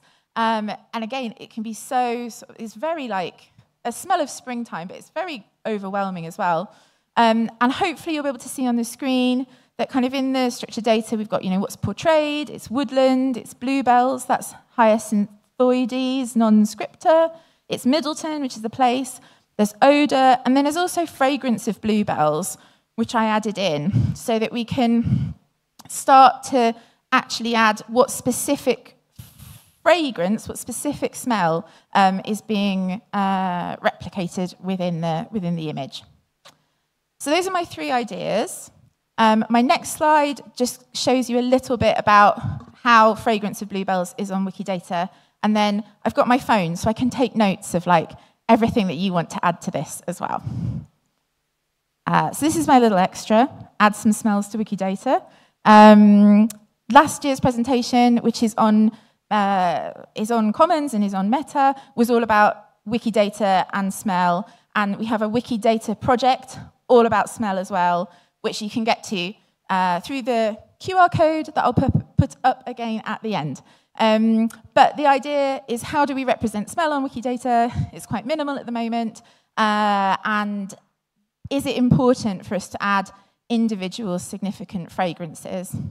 I think it is. We're trying to represent human experience, human knowledge, and smell is a fantastic way of knowing the world. However, over to you. Does someone have a microphone? So I'm going to listen, but I'm going to take notes on my phone as well. So if I'm looking at my phone, I'm not on Instagram, I promise. Done? So coming back to your point a minute ago, where you said about how you just wrote that garlic was smelling of garlic, basically, because obviously we have, in English anyway, we have lots of abstract ways of talking about how things look. Like you could have said it's white, but you're right that there's nothing much past it smells of garlic. And that is probably just a problem with language and not with the limits of human communication. I was just thinking about it. One idea is that you could co-opt some taste terms, like it smells sweet or whatever, something like that. I mean, that's all I have to say. That's a fantastic idea. There's like there's a lot of crossover between like smell and taste, like from a sensational perspective. So yeah, that's a great idea. Just wait while I type. Yeah. Yeah, good. We do have a note taker just in case. Oh, do you? Oh, fantastic. Thank you. Thank you for the very interesting talk.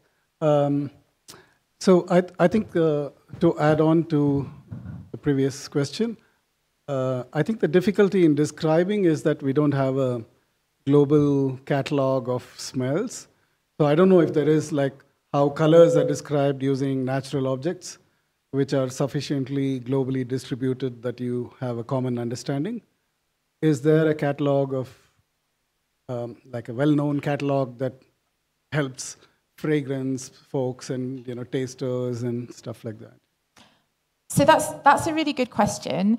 So a lot of the other, I guess, like sources of knowledge about smell are based on fragrance. So there are like perfume encyclopedias, and you can use perfume note. That's a property on Wikidata. So you can use that, and that is a kind of accepted set of terminology in the West. I don't think the perfumers, it's a scale and also a circle. It's very it has a lot of layers. My understanding is it's not hugely representative of smells that aren't to do with perfumery. So you could use it, and there isn't like a global encyclopedia of smell, which is where I think actually Wikidata could be really amazing, because there'll be so many different languages and cultures represented here and in Wikimania more broadly. So you'll know about things that smell within your own cultures and languages that we can add to Wikidata collectively, and then that can become something that is searchable and and kind of like fulfill the purpose. One of the approaches I've been taking is where I found like a source that's really good about smell, I've just been like adding that in. But one kind of interestingly, and this is also my cultural perspective, like cultural heritage point of view, it's mostly novels. So I've been adding this like smells like from novels, and that the advantage of that is you can put the source, but you also have like a date as well. So that's quite useful. So you can say that this thing smelt of this, according to this author, in this work, at this time. So that's immediately kind of building and shaping a sort of model of the world. But like, I only speak English and I'm based in the UK. So if it's just me doing it, that's a very weird shape, a weird smell of the world. I'll just say that, like, very biased. Have you found another language that is better at describing smell? I haven't. I would love to know if there was one. That's kind of why I keep coming to Wikimania. Anyone? Yeah.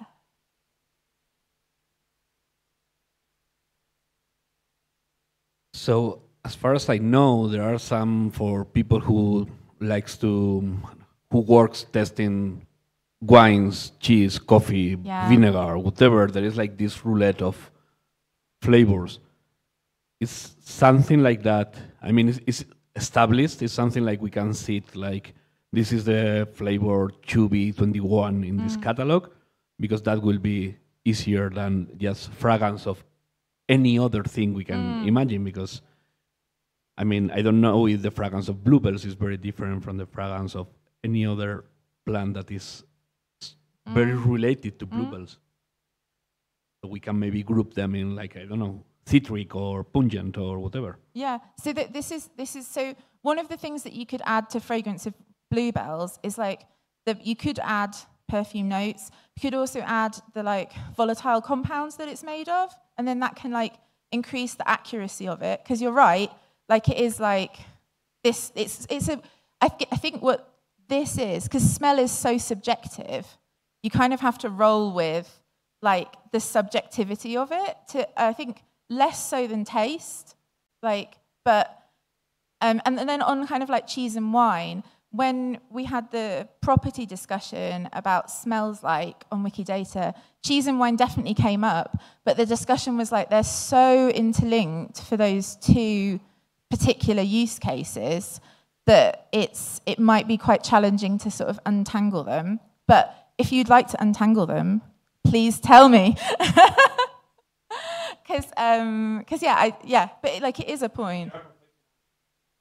Yeah, exactly. And like I've been reaching out to people so there was a big project in Europe called Ode Europa, which creating like an encyclopedia of what Europe smelled like between 1600 to 1900. And with that, I'm just going to get a bit detailed now, and I do want you to think about doing some uploading. But okay, bear with me. I'm just going to move the microphone. So I'm moving this way to try and explain the difference between the ontology. Oh, perfect. So on Wikidata, at the moment, you can use the property smells of to create a smell comparison. So you can say, let me think of a good example. So there's a type of, hang on. And now I'm like doing a little like mind circle of what's the best example, Lucy? But anyway, let's go with what's on my t-shirt actually. So when you're like in a room, we've all been into the room, we've all gone, oh, the breakfast room, it smells like coffee, okay? But what you're smelling when you smell coffee, it's not the liquid in the cup, but it's the aroma from the volatile oils that are coming from the gas that's on the cup. So if you were in Wikidata at the moment, you could say, the breakfast room smells like coffee, and it's those two individual things. Whereas on the Ode Europa project, their ontology is more detailed. So you don't say the breakfast room smells like coffee. You say the breakfast room smells like the smell of coffee. And then you have coffee feeding in as the source. So it's a more complex ontology that doesn't quite map over to Wikidata. And when I spoke to them, there was a bit of like, well, it would be great to incorporate some of this project in, but our ontologies are different. So I've been doing my diplomacy, I guess. But I would love to, and I don't know quite what the way to fix it is, because it's not intuitive if you're someone editing on Wikidata to necessarily say it doesn't smell of the thing, it smells of the smell of the thing. Like it's not intuitive. So that's like something for us to think about. Hopefully things will develop. And if that didn't make sense, please find me afterwards and I can explain it in more detail. So maybe my comment is in line with what you just said, because it comes to my mind that maybe, I mean, I know the bare minimum about Wikidata, but it comes to me about the description, that maybe we can be more descriptive in the way we describe our picture and the whole aroma. Maybe not only saying like it smells like garlic or it smells like bluebells, because I've never smelled bluebells, so I have no idea what they smell like. But for the look of your picture, I see that it's in a forest, so it can be a bit of humid, so I can maybe smell some petrichor in there. Maybe I can smell some, like, I don't know, another fungi in there. Like autumn, yeah, autumn smells different than spring. So, you know, like some sort of things like that. I don't know. Again, I don't know anything about Wikidata, but I don't know if these things can be included into the category to make it a bit more explicit into knowing. Because it also makes me think about, I forgot the proper way to say it, but like for visually impaired people, like when you do this alt caption or whatever, sorry if I'm like not being proper, that you kind of like try to describe really in detail what is the image like. So I think if we do the same in terms of odor, it can be also, like it can add more information, not only about like the proper flower, glass of wine or whatever, but like the whole ambient the image is in. So yeah, absolutely. Like, yeah, the more detail, the better, as far as I'm concerned. And I think thinking holistically is a really good thing. I will go and edit the description to say it smells of woodland and leaves as well. So, but yeah, absolutely. But it's thinking about all the senses, and I don't think we do that when we're adding descriptions to like Wikimedia Commons usually. Hi, Lucy. I wanted to ask about what properties are applicable to these Wikidata items? Like, what properties do you think people should be? Perfect. You were prepared. Well, there we go. Here's a list I prepared earlier. Actually, I think it was Glory who prepared the list. So this is also, because this is all very like experimental for me. Like it's Glory and I figuring things out, trying to find where other people are doing similar things on Wikidata. I know some people use has characteristic, and that also reflects smell. But there's no like one set way of doing it. And I would say it's a really good opportunity for us to think about how it should be modelled collectively.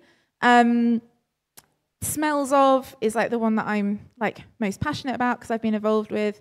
But there's different ways that you can express it, and I would love to hear from people who've got more ideas as well. This is just a few that we've been using. I feel very proud. I had a slide like ready to go for that answer. Just a possible potential connection. There's another big database of plant chemicals, which is actually a chemistry database with spectrometric information.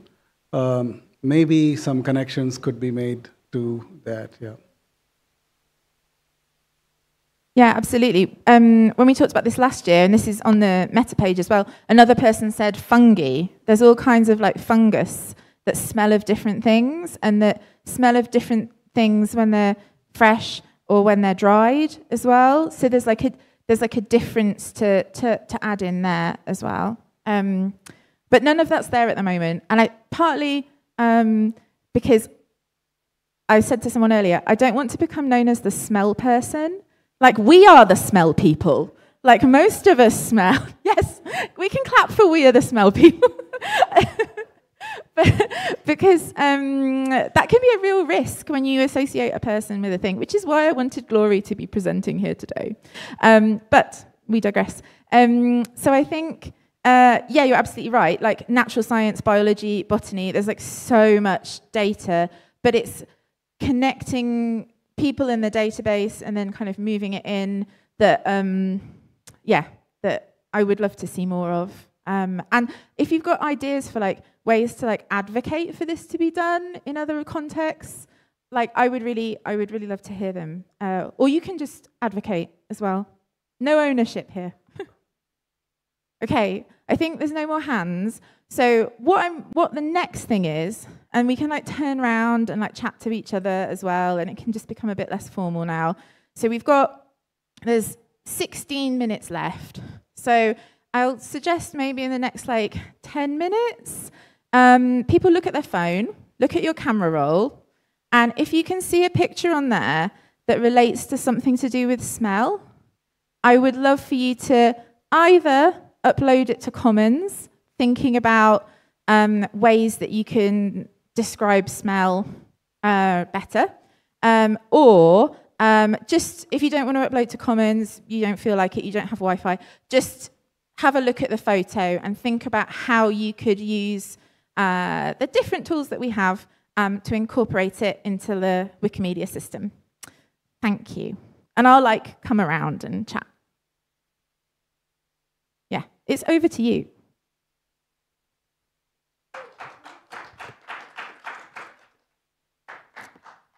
I'm going to upload one as well, so yeah.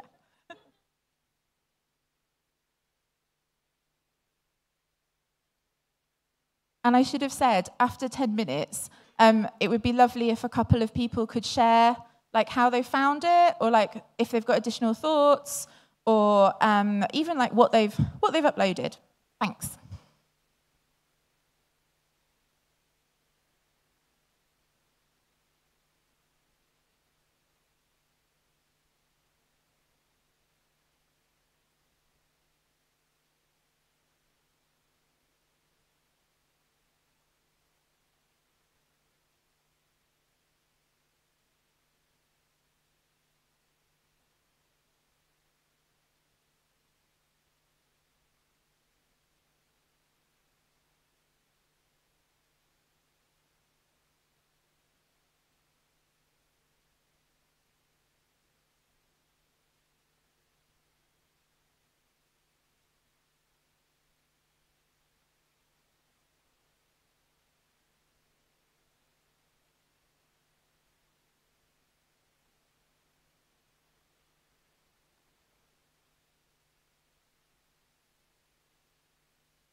Hi, everyone. Thank you so much. It's been so nice to hear everyone chatting. And I've definitely seen people with their phones out and their laptops out adding smell-related information, which is top. That's exactly the thing to do. Would anyone be happy to share their reflection on having a go at adding smell-related information? Any volunteers? Please. Okay, thank you. Oh, thank you. I have some a picture my friend took of the first meal I had in Nairobi, which was a whole tilapia with this delicious sauce over it with onions in it. And I couldn't remember what it smelled like, but he remembered what it smelled like, and it smelled like onions. So I'll pop that image up on comments. It looks very Wikipedia foodie. So it's it's perfect. The lighting is kind of weird. It's really good. But yes, definitely very oniony, very spiced. So I will do that when I get home. Perfect. And then so that's kind of it was a fish, but it smelled of onions. Yeah, because of the recipe. So that's a perfect example of sharing with the people who use our data that at this particular time and in this particular instance, this had this different kind of smell. Didn't smell of fish, smelled of something different, which just adds, it enriches everything so much. Does anyone else have something they could? Yes, thank you so much. So I also went for something food related because I think it was the easiest thing. So yesterday I was in Saudi Arabia and I was having a very traditional Arabic breakfast, but in a not the traditional restaurant, which kind of changed the whole perspective, because usually we cook things in a certain way and in this place it was cooked different. So the traditional shakshuka in this particular restaurant had a different smell and a different taste because it was richer in olive oil and in some other spices, yes, that people traditionally use. And it was the bread that it was campaigned with, it was a focaccia, which is an Italian bread, which is not something you will usually pair it with.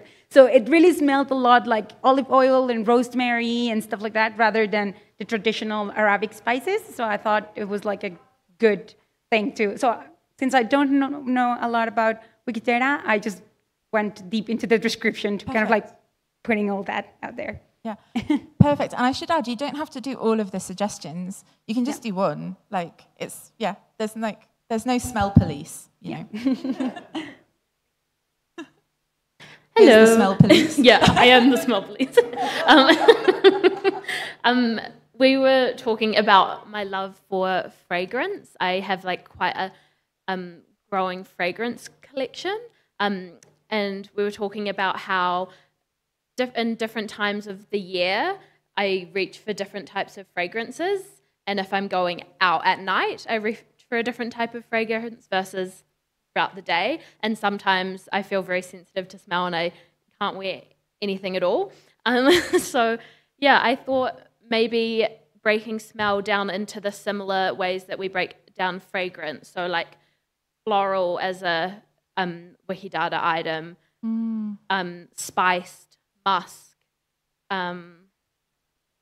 citrus or fresh or woody, all of those types of ways, because those smells all will kind of not only work for fragrances but things in our everyday life as well. Mm-hmm. Yeah, that's great. That's great. I think they might be on there already within the fragrance notes area, but I think they've only been used to describe fragrances rather than to describe the rest of the world. So that goes back to the point that the guy in the green shirt was saying as well. You can combine the two. So we're almost out of time. So just briefly, I'd just like to say a big thank you. Thank you for coming along to something that might have been a bit oh, I don't know what that is. And also, please come and join us on the Meta page. But also, please do tell your communities and your friends, whether it's on Wiki or off Wiki, that there's lots of potential to do things related to smell. No one's run a smell walk yet. Please do one. And if you do, tell me. And yeah, just thank you very much. And I hope the next few days smell sweetly for everyone. Thank you.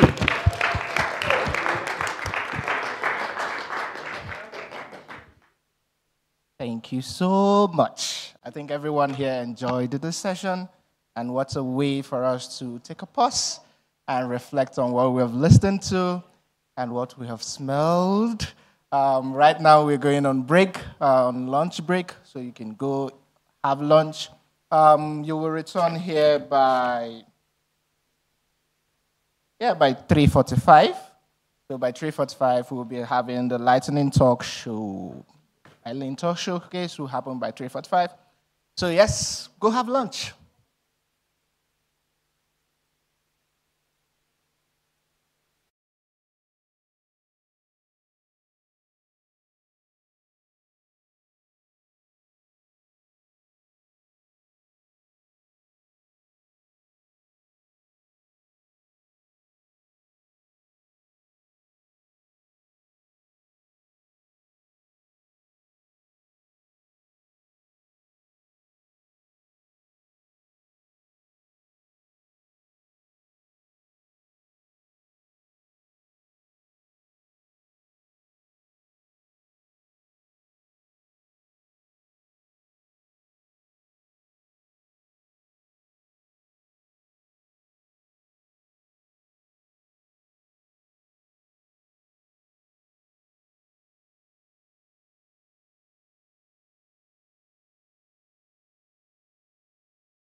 Hi, I'm Borisia Leibich. I'm from Ukraine. My topic, Wiki education of people with disabilities, challenges, futures, and prospects.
Openness, research, and privacy.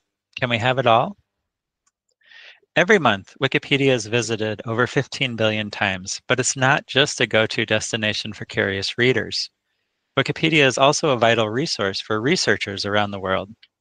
Did you know that on average, every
Stack with diplomacy and the duration of relations topic.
Y desde 2019 soy editora de Wikipedia en español con el usuario Apipedia. Además, formo parte del equipo motor de Wikisfera. Wikisfera fue fundada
Hi, I'm Borisia Laibich. I'm from Ukraine. My topic, Wiki education.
Openness, research, and privacy. Can we have it all? Every month, Wikipedia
Hype me up, please. I'm nervous.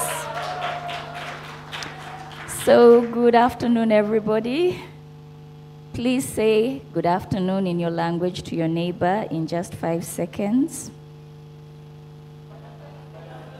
All right, that's enough, that's enough. There'll be time for socializing. Welcome to day 2 of our Lightning Showcase. For those that were present yesterday, we thank you so much for that time.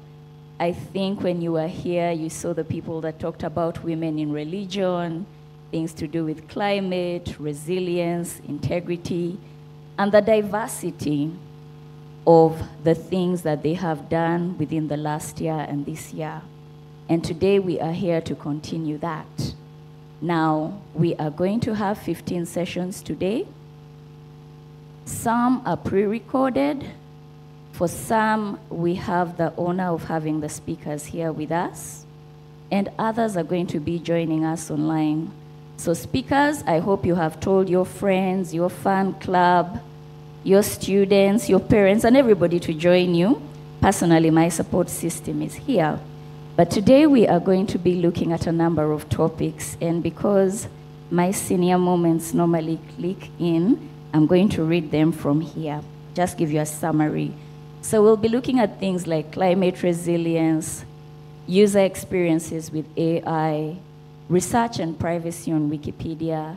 Some say that Wikipedia is play, and they're going to be telling us about that. Others are telling us that collaboration is better than competition, and they're going to expound on that in the 5 minutes that they have, as well as so many other things. And each one has 5 minutes. Some of the sessions are not in English, and we will be alerting you. There'll be a slide played at the back. You can scan the code and be able to access the translated version of that lightning talk. So, cameraman, I hope I look happy, healthy, but above all, please show that I'm willing to be here, yeah? Please make the cameras do that for me. But then we're going to start now. And Chris Liberty, are you anywhere near here? Chris, please come and tell us about climate resilience in Uganda.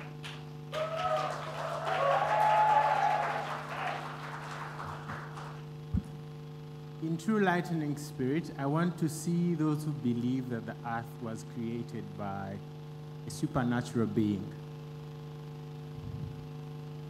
Okay, I want to see those who believe the Big Bang Theory. All right. So no matter what you believe, we know that the world was created with systems to absorb the heat. Those are reservoirs. However, we see that they have been destroyed by human activity, and that has caused an increase in heat and destabilized the natural system, leading to climate change. What are we supposed to do about it as Wikimedians? Present true and factual information available for free, and this is what we've done in Uganda. Our campaign aimed to ensure reliable information on human rights and climate issues. We focused on those SDGs. I won't run through all of them. We also included SDG 5 for gender equality. It was hybrid. We ensured that the launch was virtual, but we had in-person sessions. That's our dashboard. We reached around 38 participants and created over 299 pages. We had new editors, and that's a few happy faces. You might have seen some here on the Wikimania. So, what did we learn? What can you pick from this? It is very key that there is factual and neutral information about human rights and climate change, because we all know that we are in a century where we have a lot of misinformation, disinformation, and all the wrong informations out there. And also, of course, it's very key that you provide editathons community events and collaborate with national bodies. I think collaboration has been repeated over and over again. We collaborated with NEMOR, the Ugandan body in charge of environment management. And like we've sung here and over again, SDG 5, engage females to close the gender gap. However, we had a challenge. When people hear human rights, they're like, that's not my cup of tea. Encourage most people to participate in these topics, because we know how important it is to have information about climate change. Finally, it is very key for us as Wikimedians to provide open knowledge and power so that we create inspiring knowledge, so that the communities can access information to contribute to a sustainable future. We have one planet. The only thing we can do is protect it. And the very first step is climate literacy. Thank you.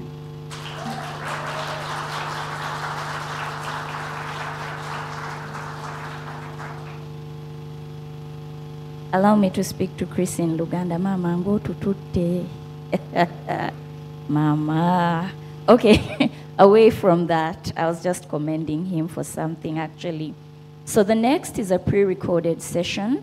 Maricia was not able to join us, but she would like to share with us through a pre-recorded session about wiki education for differently abled human beings.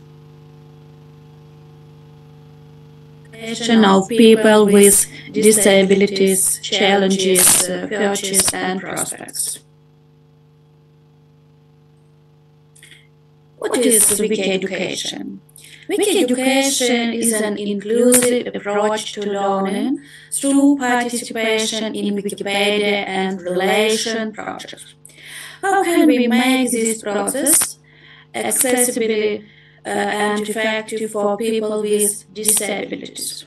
Key challenges.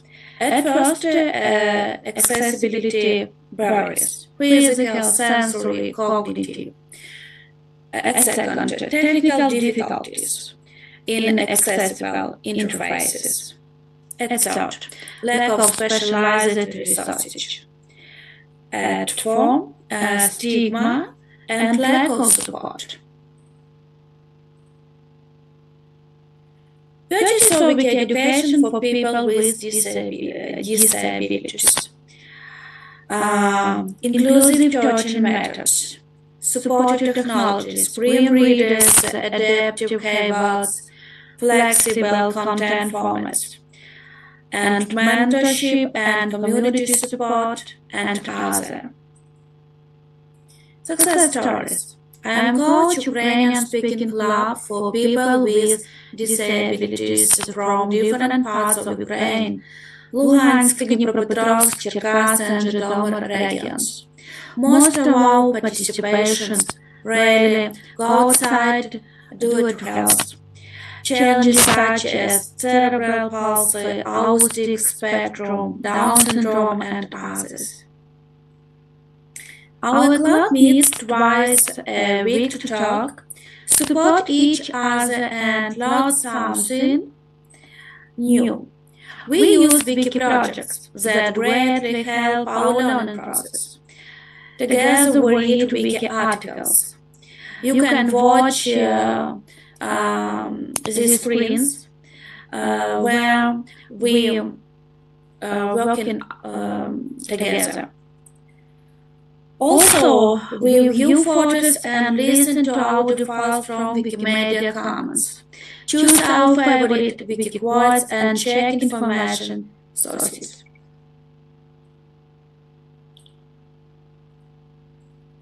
This is an important opportunity for us to be together, grow, and overcome isolation. Wiki education for people with disabilities is a path to equal learning, opportunities, expression, and improvement. Joint efforts, innovation, and inclusivity open new horizons. I gradually teach my students how to use various wiki applications. I hope that eventually they will be able not only to view information through wiki projects, but also to edit and write new articles. And my student can study other languages for prepare wiki projects. Thank you for your attention. My context, wiki nickname Marisa Leibich, my Facebook, my email, and phone. Thank you very much.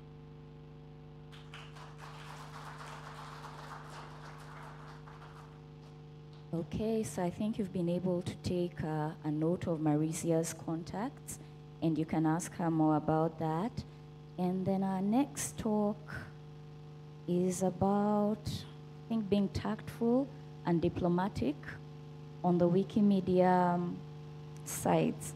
Now, I also want to be a bit international. Are there any Germans here? Is it international Beziehungen oder internationales Beziehungen? Internationale Beziehungen. Okay, it's coming up. So, yeah, my international moment. So that is coming up.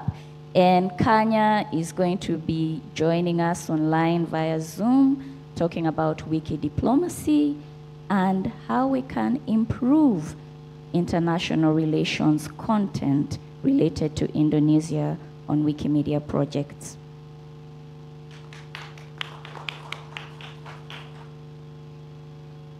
Okay, so do you know that only less than 200 articles tagged with diplomacy and international relations on Indonesian Wikipedia? Yeah, so hi, I'm Kanya Prasetyo. I'm from Indonesia, and today I will share you a story about Wiki Diplomacy project, project to improve diplomacy and international relations contents on Indonesian Wikipedia. So what we learned from what we found last year is that diplomacy and IR topics are often inadequately covered and underrepresented, creating content gaps on Indonesian Wikipedia. So we created Wiki Diplomacy, which is the Wikimedia Foundation Rapid Fund project to enhance the quality and quantity of articles on those topics on Indonesian Wikipedia. And the project was conducted on 5-month period from February to May 2025, in which I am the project manager. Our team consists of 6 people from Club Wiki Universitas Brawijaya, and we partnered with 6 universities and 6 Wikimedia communities in Indonesia to conduct diplomacy workshops and also Wikipedia trainings for university students and faculty members. And yeah, so this is our impacts. So over the course of our project, there are more than 200 participants and 133 newly trained editors. And also we also conducted one editathon with Bandung Wikimedia community. And we also created 343 new articles and also new and edited articles. We created almost around 104 articles and also 239 articles improved. And we also added more than 100 video and photo files on Wikimedia Commons. We also added 417 references for the edited Wikipedia articles, and around 700 edits were made, with 383 bytes were added, with an average of around 1,000 bytes per article. So here are some of our key takeaways from the project. So we believe that having established partnership goes a long way. So having MOUs or even informal talks with Wikimedian with the universities or Wikimedian communities is a key to our success. But on the other hand, keeping participants engaged throughout the activity is tough, so better measures are needed. For example, how we connect and convert these participants to the Wikimedia volunteers and connect them with the local Wikimedia community. And also, we also believe that combining diplomacy workshops and Wikimedia trainings help to achieve our objective, because during the workshops, we have the diplomacy or international relations specific topic that we talk about, and then we deep dive into Wikimedia movement and also Wikipedia, and it helps the participants to use Wikipedia to edit and also create new articles. And by the end of the project, we believe that we successfully reach our main objective to enhance the quality and quantity of diplomacy and IR related contents on Indonesian Wikipedia, and we would like to continue the project, to expand the project this year also to more universities, especially outside Java, and also to more Indonesian Wikimedia communities that we partner with. And yeah, so also we believe that good project management is key to our success. So we use program and events dashboard and also Google Forms to track the participants' record and also progress. Yeah, so that's all from me. You can read more about the project on Div and also MetaWiki, or you can contact me or follow Club Wiki on Instagram and TikTok at Club Wiki UB. Thank you very much.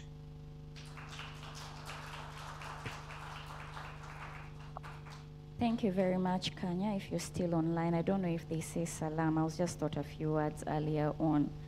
But our next speakers, I know them personally, and we have the honor of having them here in person.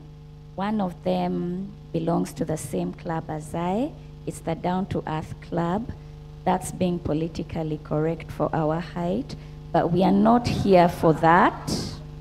Yeah, we are not here for that. She has grown in stature, and she's going to be talking about nurturing her learners to become leaders.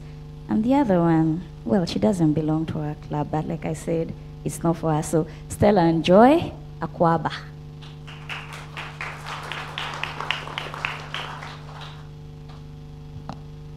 Asante Alice, thank you. All right. My name is Stella Sesi Agli, and I'm here with Joy Japan. And today we want to share a story of impact, a story of hope, and a story of inclusion.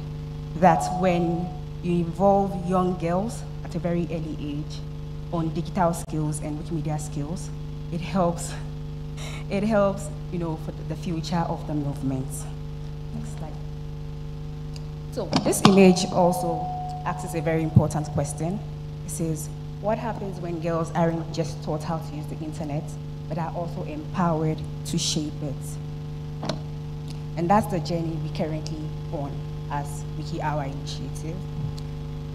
From understanding the digital divide to showing what is working and why this matters for the future of the Wikimedia movement. So, all right. So today we would explore the gender digital divide and how this gap reflects on Wikimedia projects, especially Wikipedia, and how early digital skills can transform girls into leaders in open knowledge. Around the world, many girls and women lack access to digital tools and reliable internet, not just because they do not want to participate, but because of the systematic inequalities in education, in income, in infrastructures. So the lack of this also leads to limited opportunities to build digital literacy, and also such as basic ICT skills, research methods, and confidence in using the platforms. As a result, women and girls are less likely to be engaged, you know, in digital creation, contribute to open knowledge, or see themselves representative online. The digital gender divide is also more than just a technical issue. It reflects deep-rooted social norms and structural barriers that exclude women from the digital world. So we're looking at how this reflects, in the balance on Wikimedia platforms. So because of this digital gender divide we discussed earlier, there are simply fewer women who become contributors on Wikimedia platforms like Wikipedia or Wikidata. This also leads to an obvious gap, which is fewer articles and data entries about women, especially in the field of history, science, politics and folklore. So even when women are documented, their stories are often incomplete or missing key elements like photos or contextual depth. In this way, current gaps on Wikimedia mirrors the broader, exclusion of women in the society.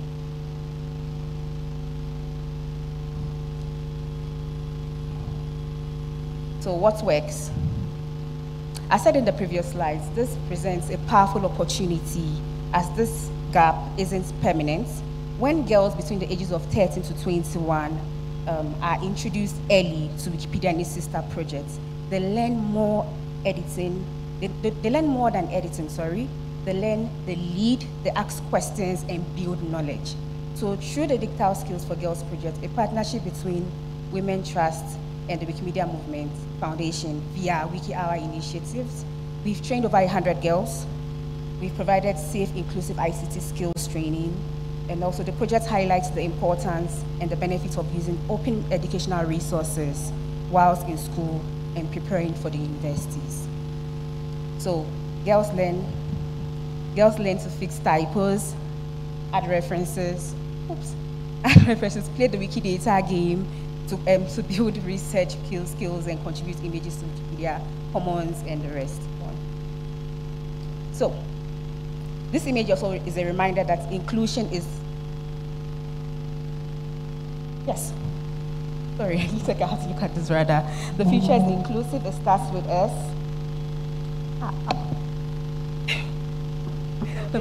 In 30 seconds, we would say that it's important to start with the youth, because once they're able to grasp the knowledge of Wikipedia, before they get to the university, they are well equipped, and then they become leaders, because we've had cases where about 10 to 20 kids who were in the senior high school have moved to the university in their third level, and they are now training the younger ones. Thank you very much.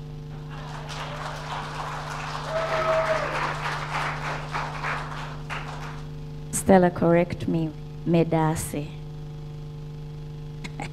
Thank you. So our next speaker holds the position that some societies, or education and empowering some societies, is very critical to their development, and their study and their experience particularly focused on the communities of Randburg and Soweto.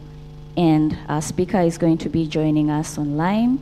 So I'd like to welcome Lindani Bule to tell us about empowering communities in Johannesburg. Good afternoon, colleagues. Thank you very much, Program Director, for this opportunity. So I'm going to go straight to the presentation because of time. So my presentation will be based on promoting open access and Wikipedia editing among City of Johannesburg communities.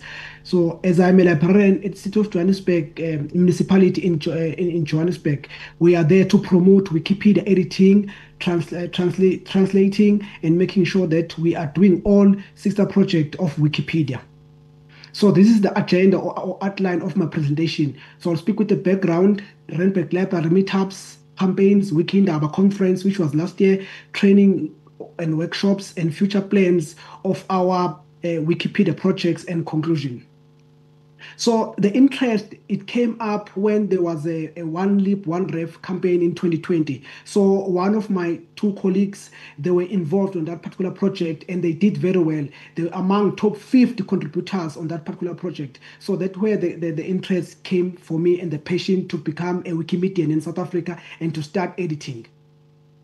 So this is my supervisor who's above there on the picture, Mr. Lesel, who is there physically in Nairobi, in Kenya, to attend Wikimania 2025. So he was one of the top 50 contributors in 2022, and top 5 and top 10 articles and awards. So they were recognized by City News and Randburg Sun newspapers within the City of Johannesburg municipality or within the City of Johannesburg area.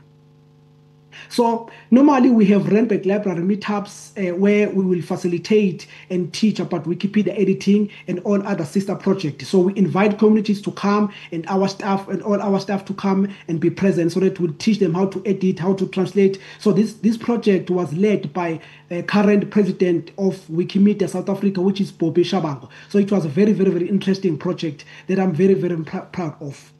Then last year we had to attend the Wikindaba Conference 2024 at Sentin that was hosted here by Wikimedia South Africa here in Johannesburg. So we had to deal with networking and learning and meet other user groups around the world and other Wikimedians and get exposure in terms of Wikimedia and Wikipedia around the world. Then last year we had to host a book club to teach them about Wikipedia and all other projects, Commons, Wikicode, Wikibooks, all kind of stuff. So we were hosting this project, and we had another project, which is the workshops that we were doing online and physical, where we invited a lot of youth to come and be exposed on Wikipedia and teach them about all the projects that are happening, conferences, all other things that are relevant to Wikipedia. So it is our responsibility as librarians to go out there, give that particular exposure and educate them and facilitate this kind of project that has an impact in our community. Then the future plans that we have with Wikimedia South Africa is to continue with our Randburg Library meetups every week so that we'll educate our people and our community. Then we need to host workshops with different types of libraries or libraries within the City of Johannesburg. And we have 90 plus libraries in the City of Johannesburg municipality. So we want to go there and have these meetups and start up the workshops. Then we want to create a user group for all City of Johannesburg librarians. So we want to start a new group that will expand here in South Africa, which is that will start by COJ librarians. Then we want to create articles for all City of Johannesburg libraries. So last year I was busy with editing the Randburg Library article that we started in 2023. Thank you very much, colleagues, for your time. Thank you very much. Be blessed. Be well. Thank you, Lindani. Thank you very much for appearing online too. And our next speaker, I think her students call her Mama Wiki of Gombe in Nigeria, but we call her Top Madam. Merit, where are you? Come and tell us about building digital librarians. Hello, everyone. Good afternoon, good evening, all of them. My name is Merit Ibekeme. I am a librarian from Nigeria, and I'll be sharing my experience with librarians training I did in my state, Gombe State. I was once a participant of AFIA training, where we are trained on how to contribute to open knowledge movement using Wikimedia projects. So I decided to extend the training to librarians in my state so as to get more librarians involved in the open knowledge system. Okay. Why librarians and the Wikimedia movement? Librarians are information professionals. They have access to information. I would say there is a saying that says the library is a poor man's institution. That doesn't mean that it's to demean the poor man. It's just trying to say that in the library you get everything you want free of charge, and that is what the open knowledge movement is, which is to promote open and have free access to information. So librarians also have the same passion, have the same movement to make knowledge accessible and make knowledge open to people. Okay?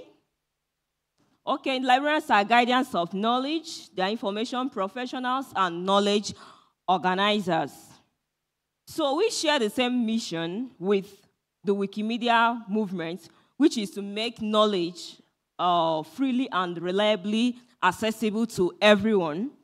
And contributing to Wikimedia platforms like Wikipedia, Wikidata, and Wikimedia Commons allows librarians to extend their impact from the physical library to the digital space You know, librarians, as the world evolves, we are moving into the digital stage, and librarians are also evolving as the world evolves too. We are not static, so we are also contributing to the digital space. And contributing to Wikimedia projects helps librarians. It's part of their daily routines, part of their daily activities. Contributing to Wikipedia, adding references to Wikipedia article is part of what they do in their daily life, in their daily work. Contributing to Wikidata is also part of what they do, like cataloging in librarianship, where you have bibliographic information, just like in Wikidata, where you use the properties, you add value. It's also related to their work in cataloging, which makes it easier for them to contribute to the project. So this is a case study of a training in Gombe for librarians. We had to send that letter to the body of librarians in the state, which is the Nigerian Library Association of Gombe State Branch, and inviting the different librarians across the state. Okay, this is how we engage the librarians. They were introduced to 3 Wikimedia projects, which are Wikipedia, Wikidata, and Wikimedia Commons. So these are the challenges that we face. Time constraints. Some complain of time for the online training.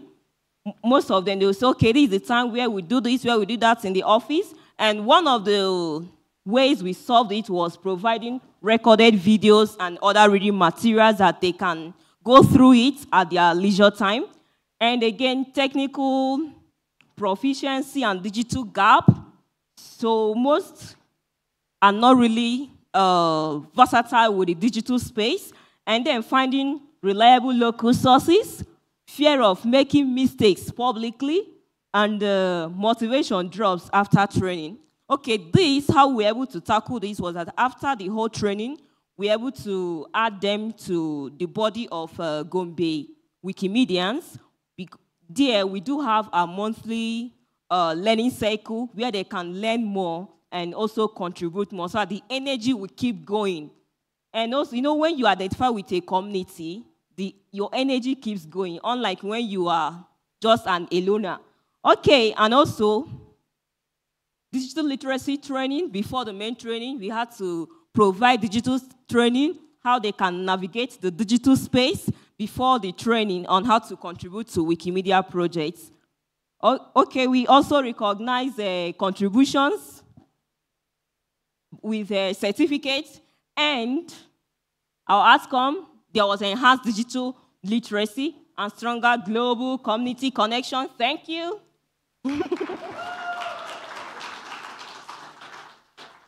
I want to know who did not give Merit enough time. Now her students are going to be in my DMs complaining. Ismail Atiba, do not. I will block you. Anyway, so for the next one, it's going to be it is pre-recorded, not going to be pre-recorded, but I'd just like to give you an insight into the next, and I'm going to read verbatim from my phone. It says that the Wikimedia Foundation research team has recently completed a white paper focused on one of the most frequent topics that they have observed within the Wikimedia community and researchers. One of the things that they have to grapple with, and that is privacy. So our not-so-private friend Eli and company are going to be telling us about research and privacy on Wikipedia in the next pre-recorded talk.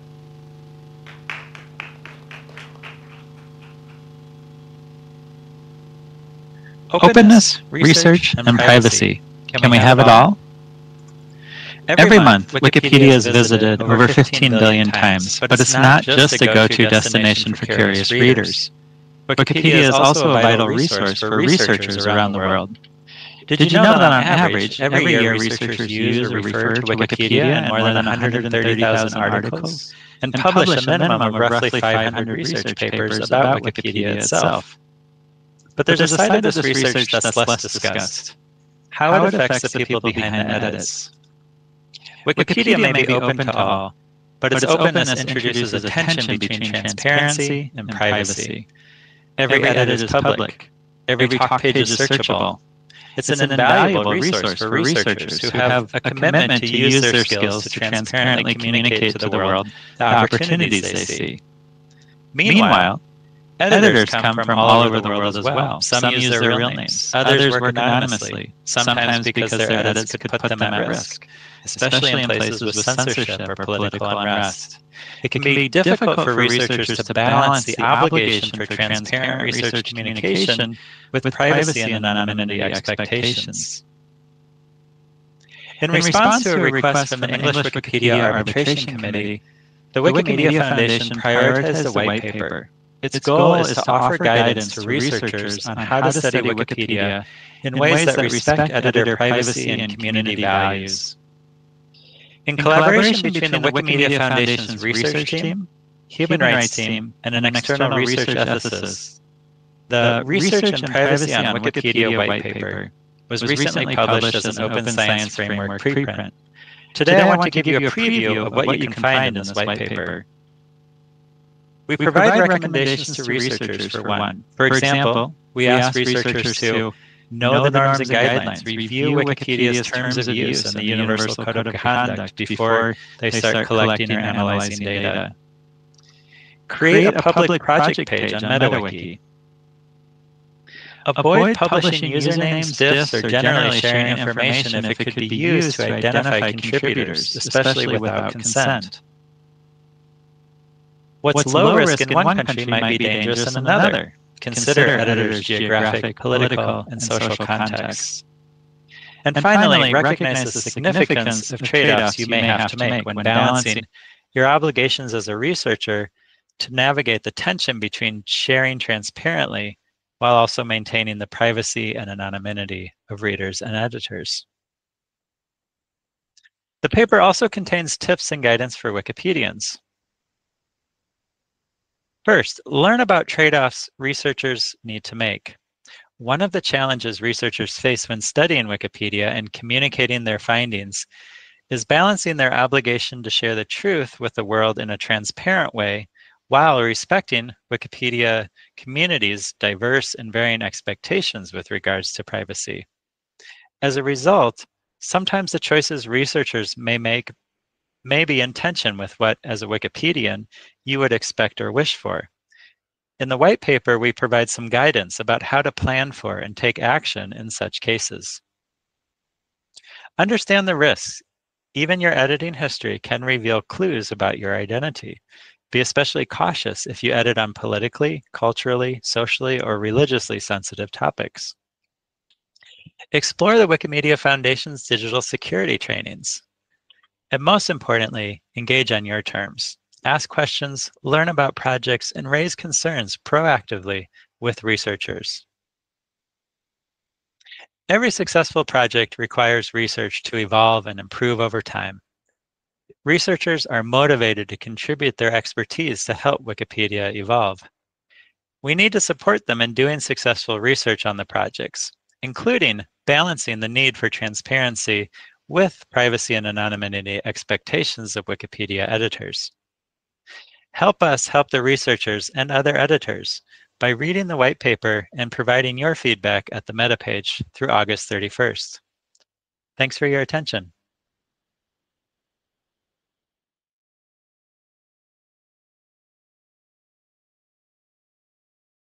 To provide the feedback so that a year from now on, it's not premium tiers. You know, we provided feedback, blah, blah, blah. We didn't. You know how you cry. But every day, that's besides the point, guys, please. I'm at work. Let's be serious. So, every day, very many of us guide people on how to create accounts. And even some of us back in the day were able to create accounts, but these accounts were dormant for a while. We didn't really engage with them. Maybe we weren't given that much time or that much guidance on how to deal with them and contribute meaningfully. So our next speaker, Kirsten, is here to tell us about these accounts and how we can guide users on using structured tasks that will help them meaningfully engage with Wikipedia.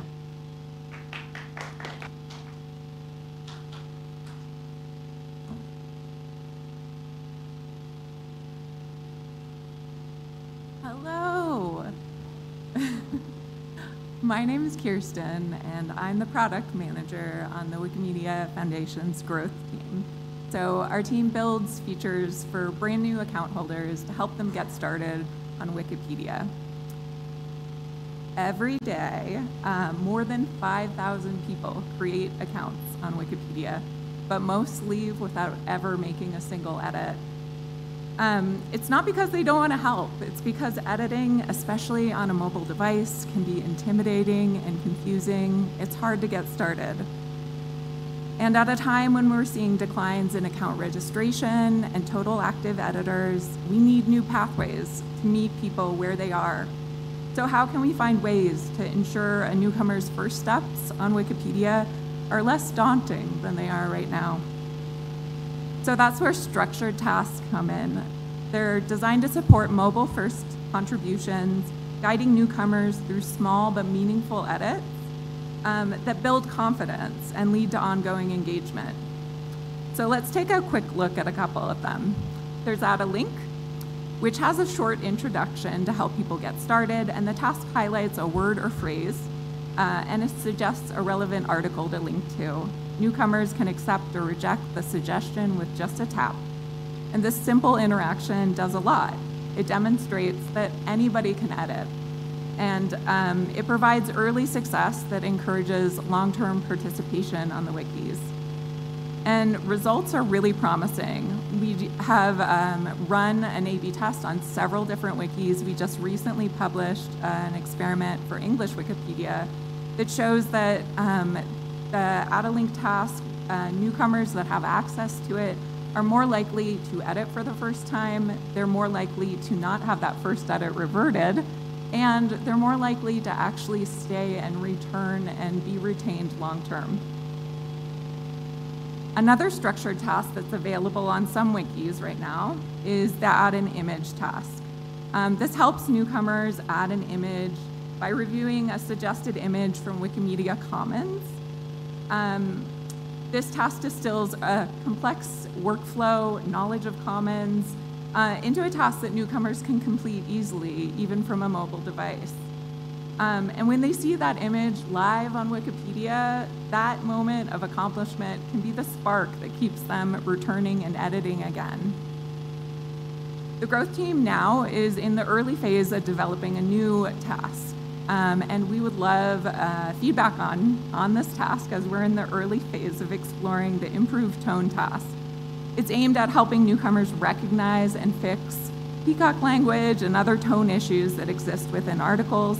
It'll be powered by machine learning, but it builds upon signals from experienced editors. So maintenance templates, revert data, it uses human signals to come up with suggestions for new editors to help them get started.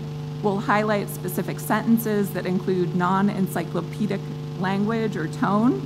And this task will be less structured than Add a Link or Add an Image. And it's designed to support newcomer learning by introducing more advanced skills while helping them develop a deeper understanding of encyclopedic writing style and tone. So you all have the power to fine-tune how these tasks work at your wiki via community configuration. Admins can adjust suggestion confidence thresholds and audience targeting to ensure that these tasks meet the needs and norms of your home wiki. So today, more than 60% of Wikipedia traffic comes from mobile devices, yet only 12% of successful edits are made on mobile. Right now, Wikipedia isn't truly the encyclopedia that anyone can edit. It's the encyclopedia you can edit if you have access to a desktop and the time to navigate a very steep learning curve. Structured tasks are part of a broader effort to close this gap. They help ensure that we're not excluding mobile users and that we're building a truly multi-generational, sustainable editing community. So my ask, learn more. See if community configuration improvements can be made so that this task fits your local wiki needs. And even more importantly, advocate for newcomer-friendly tools, social norms, and processes on your wikis. Your community's approach can make the difference between someone editing once or returning and becoming a long-term Wikimedian. So thank you, and I'd love to talk to any of you about this.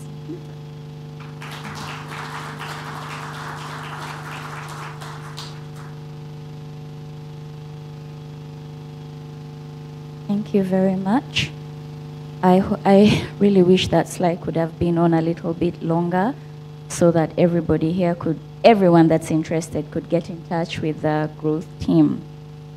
Now, this next talk is pre-recorded, and the first time I read its title, I said, oh, this is the Wikimedia version of Make Love, Not War. Okay, the equivalent of Wikimedia Love.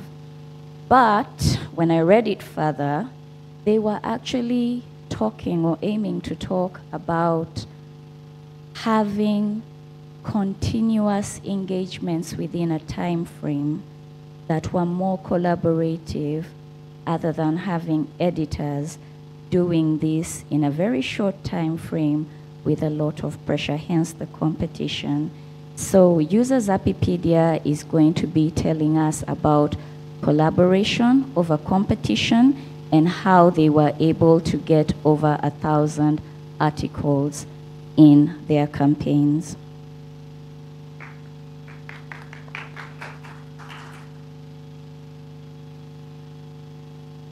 Zapico, y desde 2019 soy editora de Wikipedia en español con el usuario Appipedia. Además, formo parte del equipo motor de Wikisfera. Wikisfera fue fundada hace 10 años en la oficial por la Wikimedia Foundation. Su comunidad está compuesta principalmente por editoras. Desde sus inicios, Wikisfera celebra sesiones presenciales en las que su comunidad se reúne en Madrid cada semana. Además, se organizan varias editatonas al año para que más personas puedan aprender a editar. Desde 2020 también se empezaron a organizar sesiones virtuales bisemanales y en los últimos años se han ido creando varios nodos en otras ciudades del país para que una comunidad más amplia de mujeres pueda unirse. Pero aún así esto no era suficiente. Y aunque cada vez había más oportunidades para participar en las actividades de Wikisfera, muchas editoras simplemente no podían hacerlo, ya fuera por falta de tiempo, porque vivían lejos o porque sus circunstancias no se lo permitían. Y podían pasar meses o incluso años sin volver a editar. Otras también querían participar, pero no sabían por dónde empezar. O simplemente no sabían qué artículo editar. Sentían que necesitaban orientación y acompañamiento. Así que nos preguntamos, ¿cómo podemos apoyar a estas editoras para que vuelvan a editar sin que tengan que participar en reuniones en vivo o conectarse a una hora específica? ¿Cómo podemos hacer para que además estas editoras estén tan parte de la comunidad de Wikisfera, incluso cuando sus circunstancias las mantienen alejadas? Y todo ello sin añadir presión a sus vidas. Así que queríamos evitar iniciativas que recompensasen solo a aquellas personas que disponen de tiempo para editar o para asistir a actividades. Por tanto, siguiendo la filosofía que Wikisfera defiende, descartamos cualquier tipo de concurso o competición, así como los rankings. En su lugar, elegimos la edición como forma de ocio, la colaboración y el cuidado por encima de las presiones o la competencia. Nuestro objetivo no era aumentar el número de contribuciones ni alcanzar ambiciosos KPIs. Solo queríamos que nuestra comunidad pudiera participar mientras disfrutaba de la edición de Wikipedia en un espacio seguro. Y de esta manera surgieron nuestras campañas temáticas asíncronas, diseñadas para ayudar a cerrar la brecha de género en Wikipedia, pero especialmente para acompañar a nuestra comunidad de editoras. En 2024 se llevaron a cabo campañas para visibilizar a mujeres africanas, afganas y palestinas. Se publicaron artículos sobre mujeres y brujería y también de aquellas mujeres incluidas en la lista anual 100 mujeres de la BBC, entre otros temas. En cada una de estas campañas seleccionamos cuidadosamente una lista de artículos para traducir o mejorar, siempre incorporando una perspectiva feminista e interseccional. Como organizadoras, sabemos que esta tarea es crucial, ya que garantiza que la lista de trabajo solo proponga artículos relevantes desde el punto de vista enciclopédico. La idea es que las participantes tan solo tengan que inscribirse en la campaña, seleccionar el artículo que más les guste y comenzar a editar. Además, desde Wikisfera acompañamos a las editoras durante toda la campaña, realizando un exhaustivo seguimiento y revisión de los artículos publicados. Con todas estas medidas, buscamos reducir la frustración que una editora puede sentir cuando una de sus ediciones es revertida o cuando uno de sus artículos es borrado. Además, en estas campañas, para facilitar su gestión y el seguimiento de los artículos publicados y de las métricas, decidimos probar una nueva herramienta de la Fundación Wikimedia, Registro en Eventos. En 2024 llevamos a cabo 11 campañas y aunque su objetivo principal no era la producción de artículos, el resultado fue sorprendente porque nuestra comunidad publicó o mejoró más de 1000 artículos con perspectiva de género en 4 idiomas: español, catalán, gallego y asturiano. Y así, sin que estuviera planificado, en 2024 Wikiesfera consiguió casi triplicar su producción de artículos anual y aumentar significativamente la participación de su comunidad gracias en gran parte a estas campañas. Pero para nosotras es mucho más importante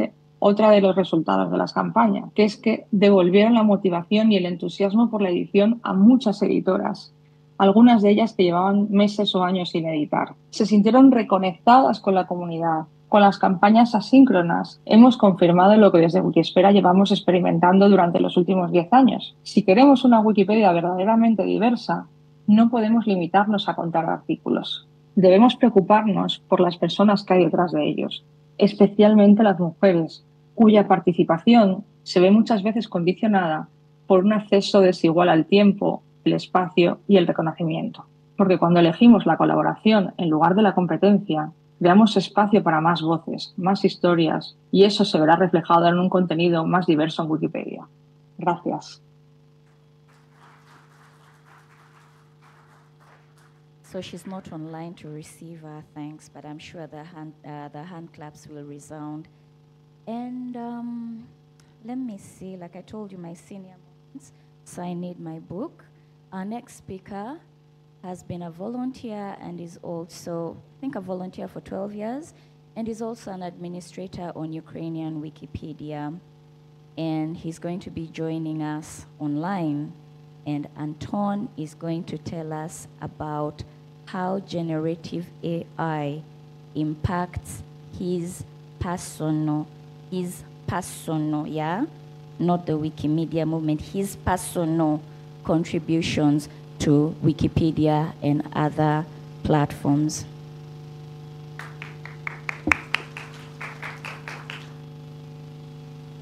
Hello everyone, my name is Anton. I'm from Ukrainian Wikipedia, from Wikimedia Ukraine, and today I will speak about the impact of generative AI on my volunteer contribution to Wikipedia.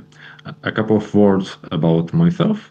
I've been a Ukrainian Wikipedia editor and administrator for over 12 years now.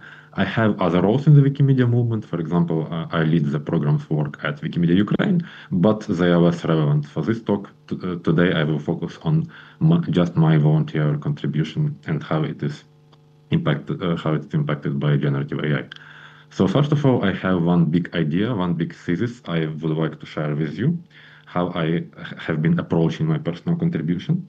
My idea is that I need to spend whatever limited volunteer time I have on writing new articles from scratch, rather than translating articles from other language editions. So whenever I have time to create an article on Wikipedia, which is not that often, I choose to write a new article from scratch rather than translate it from English into Ukrainian, for example. Let me explain why that is. I believe that AI-powered automatic translation is already quite efficient, and it will become better fast. It will help dismantle language barriers fast. And what is even more important, it will become seamlessly embedded in the products both outside and inside of Wikipedia. So, for example, on the level of interface outside of Wikipedia, a Ukrainian who doesn't speak English can go to English Wikipedia and read an article using automatic translation, and AI-powered browsers will make this even easier soon. And within Wikipedia, I can imagine language barriers becoming much less important because in a span of few years, technology will enable mass high-quality translation. Of course, that won't be immediate, right? We need time for implementation. We need time for community adoption. There are countless procedures that need to be taken, but still that is inevitable. So I prefer spending my time creating new articles from scratch, where I can compile and evaluate information from multiple disparate sources, which is a complex creative task that existing AI systems cannot do well. And at least yet, maybe they will be able to do it in the future, but maybe not. And even if so, it's not in the nearest future. So I think that's an important priority of how to spend my time. In practice, this means that whenever I have some time to create an article on Wikipedia as a volunteer, I write mostly about notable contemporary Ukrainians and also mostly about women. That's a side note, not related to AI, but there is a huge gender gap on Wikipedia, so I try to write mostly about women to help to do my work in addressing the gender gap. Here on the slide, you can see a couple of photos of women I have written about over the past several years. I still have a minute or something like that. So a couple of words on very practical applications of AI in writing Wikipedia articles. AI systems aren't especially helpful for the work of writing Wikipedia articles itself, but they are quite good for backend tasks, for some technical tasks. So my practical example, what I've been using AI for, the first one is help with finding online sources. So basically, it's a better Google. It's an addition to Google. Web search on AI chatbots is quite good. The second example is summarizing long text to find a needle in a haystack, especially when a source isn't that core to the article, but still contains some useful information. And the third is helping me as a non-technology person, as a non-tech person, helping me handle complicated tech questions such as complex templates. So that's it. I'm happy to chat more if people are interested. I have many other use cases for AI in affiliate work, which is not covered by this talk. You can see my email on the slide, and you can just look me up on Facebook or in the Wikimania chat on Telegram. My name is Anton Pertyuk. You can see how it's written on the slide. Thank you so much. Thank you very much, Anton, if you can listen or if you have heard us online. So we take a minute, please, AV team. QR code. Yeah. So we take a minute, and in that minute, I ask that you scan the QR code as we get ready for our next presentation. This presenter is here with us in person, but they're going to be presenting in Arabic, and it is important that we get to listen to what he has to say. And if you scan that code, you'll be able to get to the languages available. I think there's Swahili, French, English, and Spanish. And tune into that channel so that you can listen to what he has to say.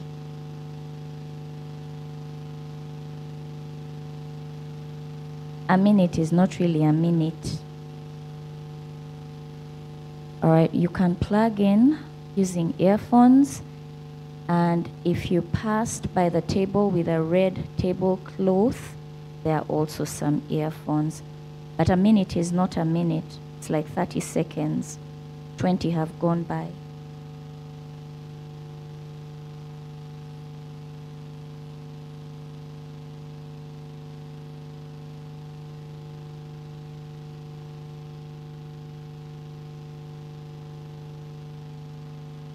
All right, so the minute has ended.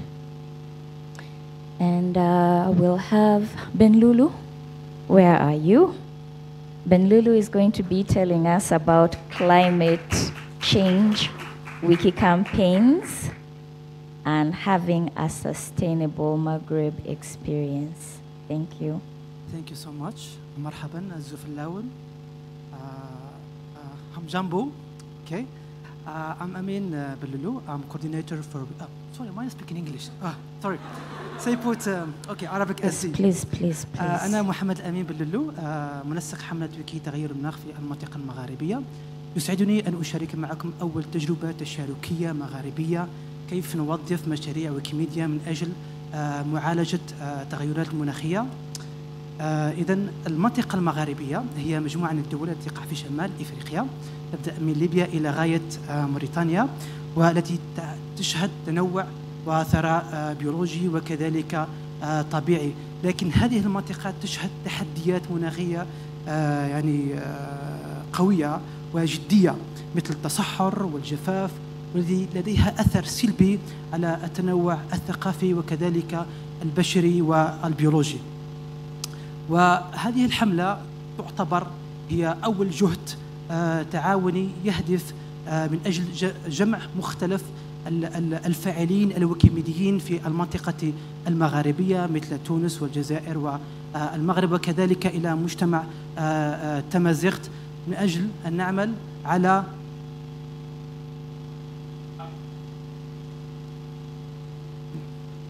أن نعمل على معالجة هذه التحديات المناخية.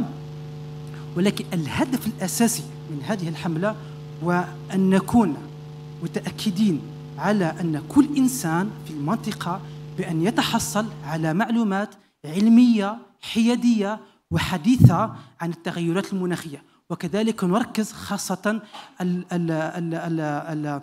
الأناس أو الفاعلين الأقل تمثيلا في مشاريع ويكيميديا، من خلال تشجيع المساهمين الجدد وكذلك كل المساهمين من أجل تسليط الضوء على هذه التغيرات المناخية.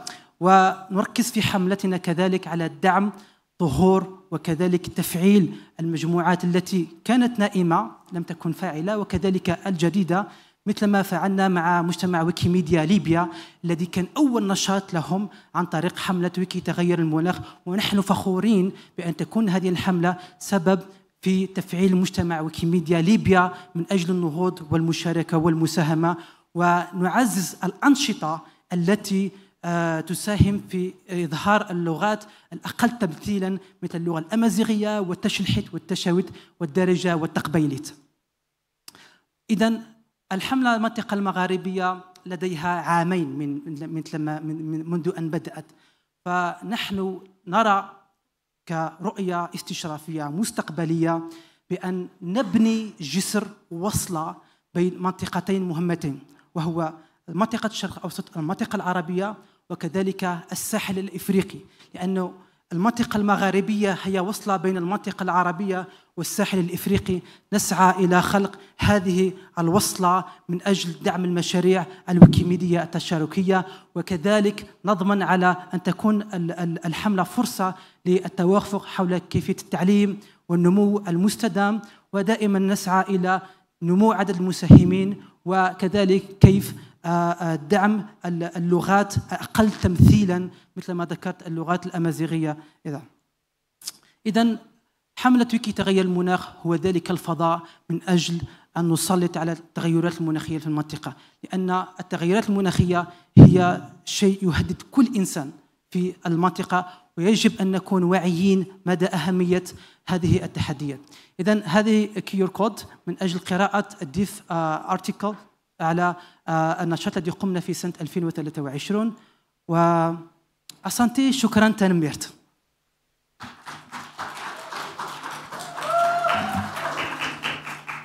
Shukran, shukran, shukran. Yeah, I know some words in Arabic too. Yeah, and others. So, thank you very much. Or shukran.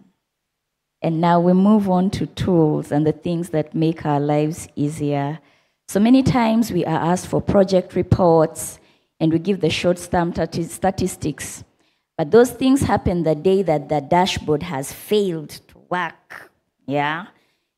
So if you had an event in January, you cannot report on it in December, and you just don't know the impact of your event, and the metrics are very generic.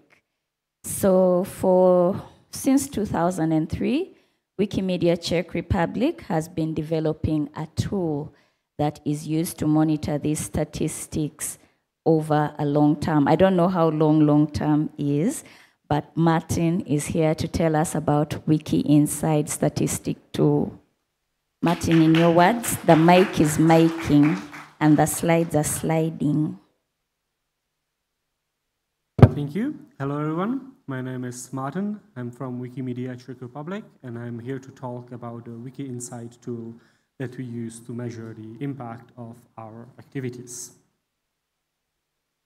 Every Wikimedia affiliate needs to show their impact from time to time, but unfortunately, this often means having to harvest data from many different sources to get the numbers that show how impactful the chapter's activities have been. There are just so many tools that can be used and are used to track activities, and so far people at Wikimedia Czech Republic had to go through all of them manually. It led to inconsistencies. People didn't remember how to do that if they did it once a year for the reporting and so on. Just as example, we use, for example, the hashtag tool to see edits that are flagged with a specific hashtag in the edit summary. We use the Fountain tool to track certain competitions that Wikimedia Czech Republic is hosting. And we also use the event dashboard to track our education activities. To resolve the problem of having many tools to track events, we created a Wiki Insight tool that can automatically find data from other places on your behalf. It knows where your activities are being tracked. It gets the numbers from there, and it creates a place that's a single overview of all the activities that Wikimedia Czech Republic at the moment has.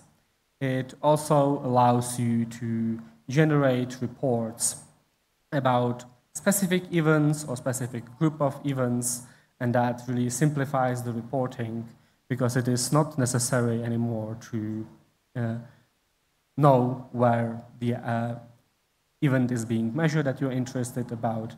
It's all in one place. For example, Wiki Insight allows me to see the impact of the programs for community in 2025 so far. Tells me how many pages were created, by how many users, how much content was added. But I can also decide that I want to know all of the impact from 2025 or any other year or different program or on per user basis. Basically any categorization that I'm interested in, I can find that in Wiki Insight and get the numbers at any point in time. Right now, Wiki Insight is only available internally within Wikimedia Czech Republic. We are currently building a permission control system that will allow us to expand access to the user for viewing data so that anyone would be able to see directly in Wiki Insight what Wikimedia Czech Republic is doing. This is necessary because the tool not only has data that are coming from Wikipedia itself, that's of course public, but it also has data about the users, their demography and so on, so that we know what kind and what type of people are attending our events. And that's not something that's on Wiki, so that's why we need to think about what can be applicable and visible. And once that's done, we hope to make Wiki Insight available to also other affiliates besides Wikimedia Czech Republic. If you're interested in using this kind of tool for your activities, I would appreciate if you would reach out so that I know about you. And yeah, thank you very much.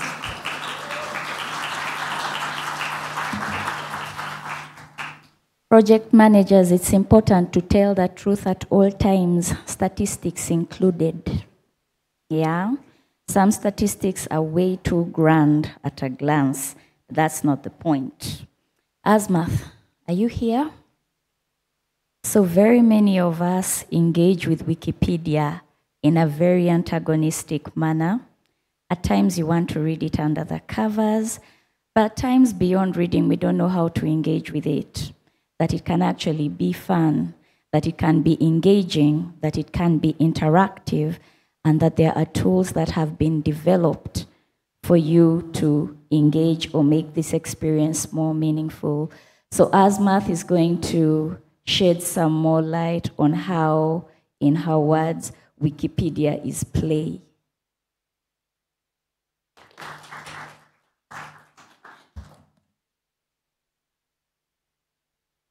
quick question.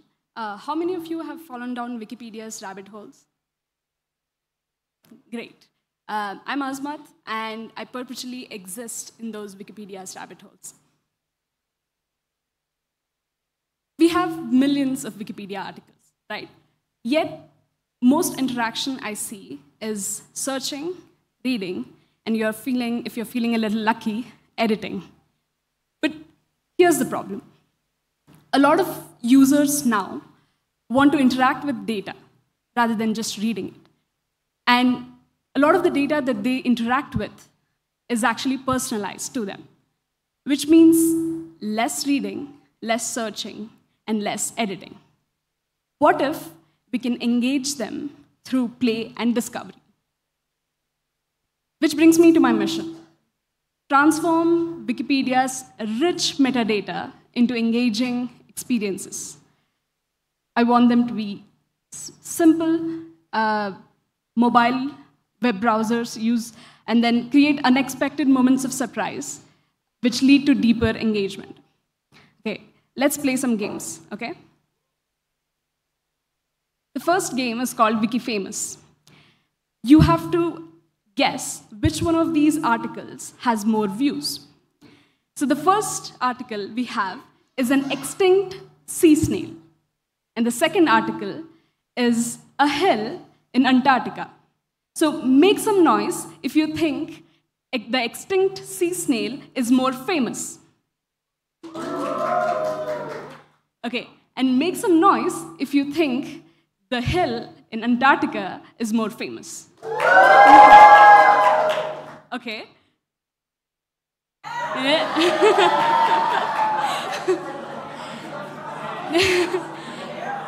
It's close. All of you all just interacted with Wikipedia's metadata. You found 2 new random articles, and you can also go and read them, which you would otherwise not. So this is the power of play. Let's play another game, okay? How many of you are aware of Wordle? Okay, nice. So this game is actually inspired from Wordle, except that the words here are actually from titles of Wikipedia articles that are trending on a particular day. So this one is from August 7th, that is yesterday. Any guesses what was trending yesterday on Wikipedia?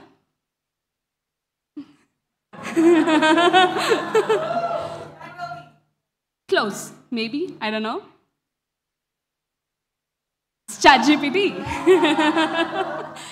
That makes sense because OpenAI just released GPT-5 on August 7th. And now you can read about it. You get the same dopamine hit as playing Wordle, and then you discover something new. Time for another game? This is called WikiLens. You need to guess which one of these articles is longer. So the first article is about John Lang. He's a rugby player from New Zealand. Make some noise if you think this article is longer. The next article is about Shapla. I'm sorry if I'm pronouncing it wrong. It's a, yeah. it's a village in Poland, northwestern Poland. And make some noise if you think this is longer. Okay.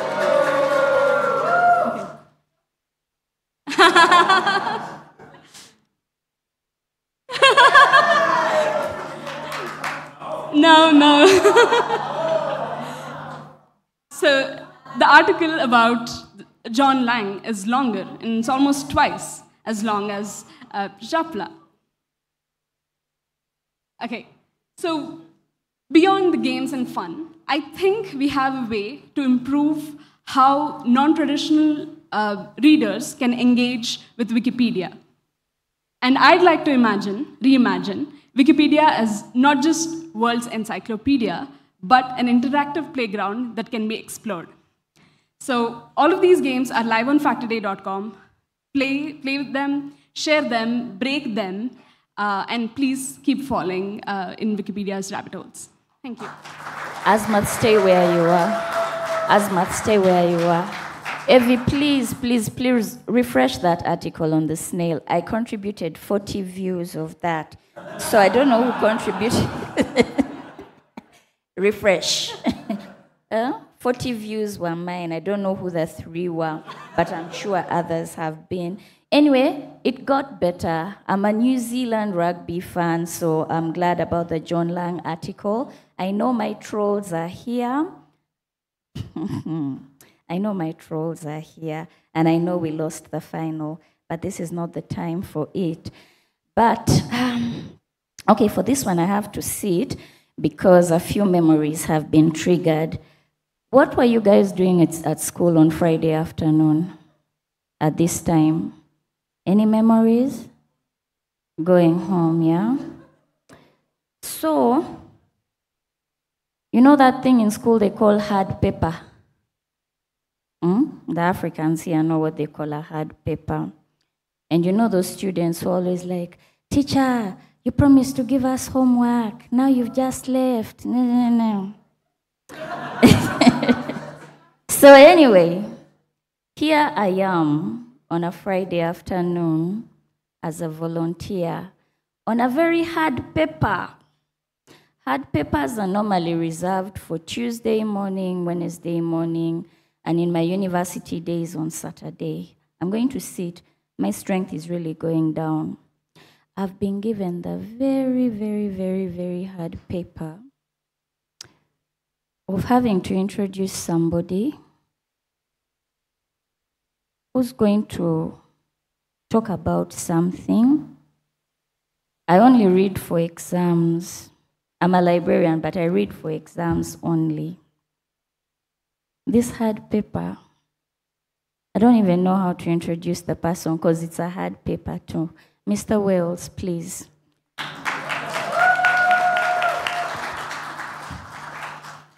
Oh, I promise I'm an easy paper. Great, so I just wanted to pop up here for a minute. I'm going to take a whole 5 minutes to tell you about my book, The 7 Rules of Trust. I spent about 2 years working on it. The 7 Rules of Trust, and it comes out in October 28th in the US and UK and other countries in English, and then in German on the 31st, and then in about 11 or 12, I've lost count, 11 or 12 other languages over the next several months. The most recent language that I heard about is coming out in Ukrainian. I'm quite happy about that. And that's very exciting. So what is the book about? So, you know, we have seen this enormous decline in trust in society. We see a decline in trust in journalism, a decline in trust in politics. We have social media that's full of misinformation, disinformation, toxicity. Frankly, we have politicians who aren't trustworthy, and that's part of the problem. And yet, Wikipedia has gone from being kind of a joke to one of the few things that people trust in the world. We aren't perfect, we aren't perfectly trusted, but people generally think, oh, you know what, Wikipedia, I like that, that's a good thing. They play it straight. And so, and the other interesting thing about Wikipedia is in this world of increasingly low trust, Wikipedia remains incredibly trusting. You know, we say, come and edit. We trust you. You can click edit and make a change. You don't even have to log in, even today. So that seems to people, it was always mind-blowing to people, but it's probably even more mind-blowing now. If you go on Twitter, for example, or X, and you just look around for a while, you think, oh, the general public is full of crazy, angry people. You couldn't possibly let them edit anything. But it turns out, actually, that's a product of the toxicity of the design of the platform. So this book is about trying to think about, okay, what are the lessons that I've learned, what are the lessons that we've learned through the years, how to rebuild trust, how to build a trusting, a blueprint for things that last, and why it's today's most essential superpower. Somebody asked me, why do you have 2 covers? Is it to sell more to collectors? And I thought, ooh, that's a good idea, but no, it's because the US edition is published by Crown and the UK edition is published by Bloomsbury, so they're just different publishers. That's why they have different taglines. I didn't make those up. Those are just what the publishers put on there. Anyway, the book is coming out, and I hope that lots of people will read it, and I hope that you'll enjoy it. There's obviously lots of stories from Wikipedia. I wrote it with a guy called Dan Gardner because when I spent my first year just writing the book by myself, I basically just wrote down a bunch of great stories, and then I'm like, I actually don't know how to turn this into a proper book. So Dan joined me and helped me finish it, and he was amazing. And one of the things he brought to the project was interviewing interesting people. So we've got interesting stories. We interviewed Tom Friedman from the New York Times. We interviewed one of the founders of Airbnb who had a big trust crisis early in their business. And so anyway, I hope you like it. There is a QR code, but you don't have to scan it there. You can. Actually, it's on here. And we have a bunch of these. And Lena, my assistant, has them, and we'll be handing them out in the back. And on this, exclusive to Wikimania, there is a digital download of a chapter that I selected because it has a lot of stuff about Wikipedia in it. And I hope you enjoy it. So, great.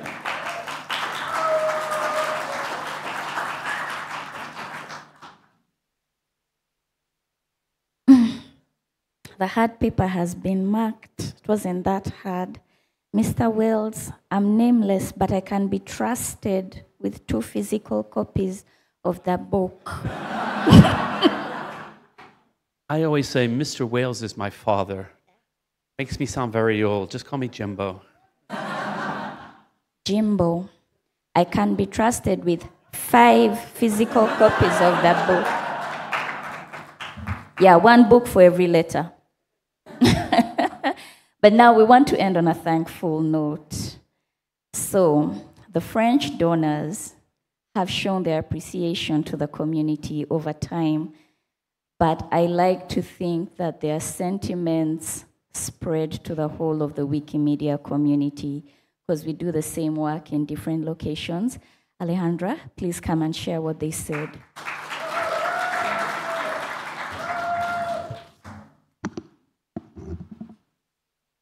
Slightly addicted to Wiki, here's my proof of encouragement for the next year. Come rain or snow, keep going. This message was sent by Alan, a French donor. At Wikimedia France, we receive hundreds of thank you messages from donors. You may not get to read them very often, but the work you do as Wikimedia editors is greatly appreciated around the world. Jambo. Hello, everyone. My name is Alejandra, and I'm the fundraiser for Wikimedia France. Today, I want to share with you 3 messages from French donors that thank you, the Wikimedia editors, in 3 different ways. The first message I want to share was written by Sabine. Thank you for all your hard work, and to the many anonymous volunteers who contribute to this incredible platform, a source of historical information about our humanity. This message highlights the foundation of Wikimedia projects, the work of thousands of volunteers. It is the kind of message we receive the most often. Thank you for the truly remarkable work, the well-documented information, and all the quality work that goes into it and that you generously make available to us. I joined Wikimedia France in 2021, and I am often moved by these messages of gratitude from donors. Each letter tells a story of why they support the Wikimedia vision, how Wikimedia projects are part of their daily life, and above all, they thank you for all the work that goes into it, and that they wish to see continue for many years to come. So I started saving these messages by pasting them into a book. This second message was sent by Jean-Pierre. Dear Sir or Madam, I am following up on our telephone conversation, and I would like to send you a check, as I have no other means of payment. I am one of your readers, and as such, since I enjoy reading your work and have the ability to copy and paste, it is not only normal, but essential for me to contribute to your magnificent work. It is also important for ordinary people to be able to reach you by phone, even for a moment to simply thank you. The internet should not become a barrier between people. It should bring us together in friendship and community. I deeply appreciate your willingness to share, but it should not be a one-way street. The magic of the Wikimedia movement is that everyone can contribute the way they like. Jean-Pierre reminds us the importance of participating as we can, but toward the same goal. This third message was sent by Giselle. Friends of Wikipedia, Wikimedia. The check my husband Henry sent you a year ago was signed Henry and Giselle. My husband passed away in January 2024. Sorry, but I am also a Wikipedia user. I am renewing my donation and would like to thank you for the help you provide me in my research. This last message always gets me. Giselle shares the impact that Wikimedia projects have on a person's life. Donors also say, long live your website. Thank you for existing. I hope Wikipedia continues for a long time. You are very valuable to me. What these three messages teach us is that the work of editors is admired for its quality, that everyone can contribute in their own way to the goal of free knowledge, and that it transcends individuals and generations. Thank you to all the donors to Wikimedia France and to the Wikimedia movement. And thank you, the editors, volunteers, staff, and partners that make it possible for the Wikimedia movement to thrive well into the future. My name is Alejandra. I present the thank you messages from French donors, and I wish you a very happy Wikimania. Asante sana.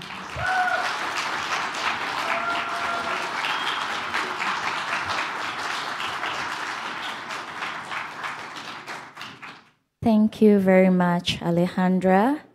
And I'm sure the words of the donors also echo the sentiments of many in the community who aren't able to express themselves or reach that. Now, on behalf of the organizers, speakers, before you leave, I'd like to remind you that we'll have a group photo. We need to remind ourselves of this day and what we have achieved today. But before we have the group photo, allow me to share some words of gratitude.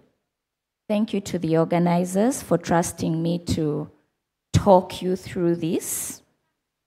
Thank you to the speakers for having submitted this and sharing the work that you have done in the community. What you have shared here represents the diversity of action within the community as well as the movement itself. But this lightning talk showcase would also not have been what it was if you, the audience, had not shared some interest in being here with us.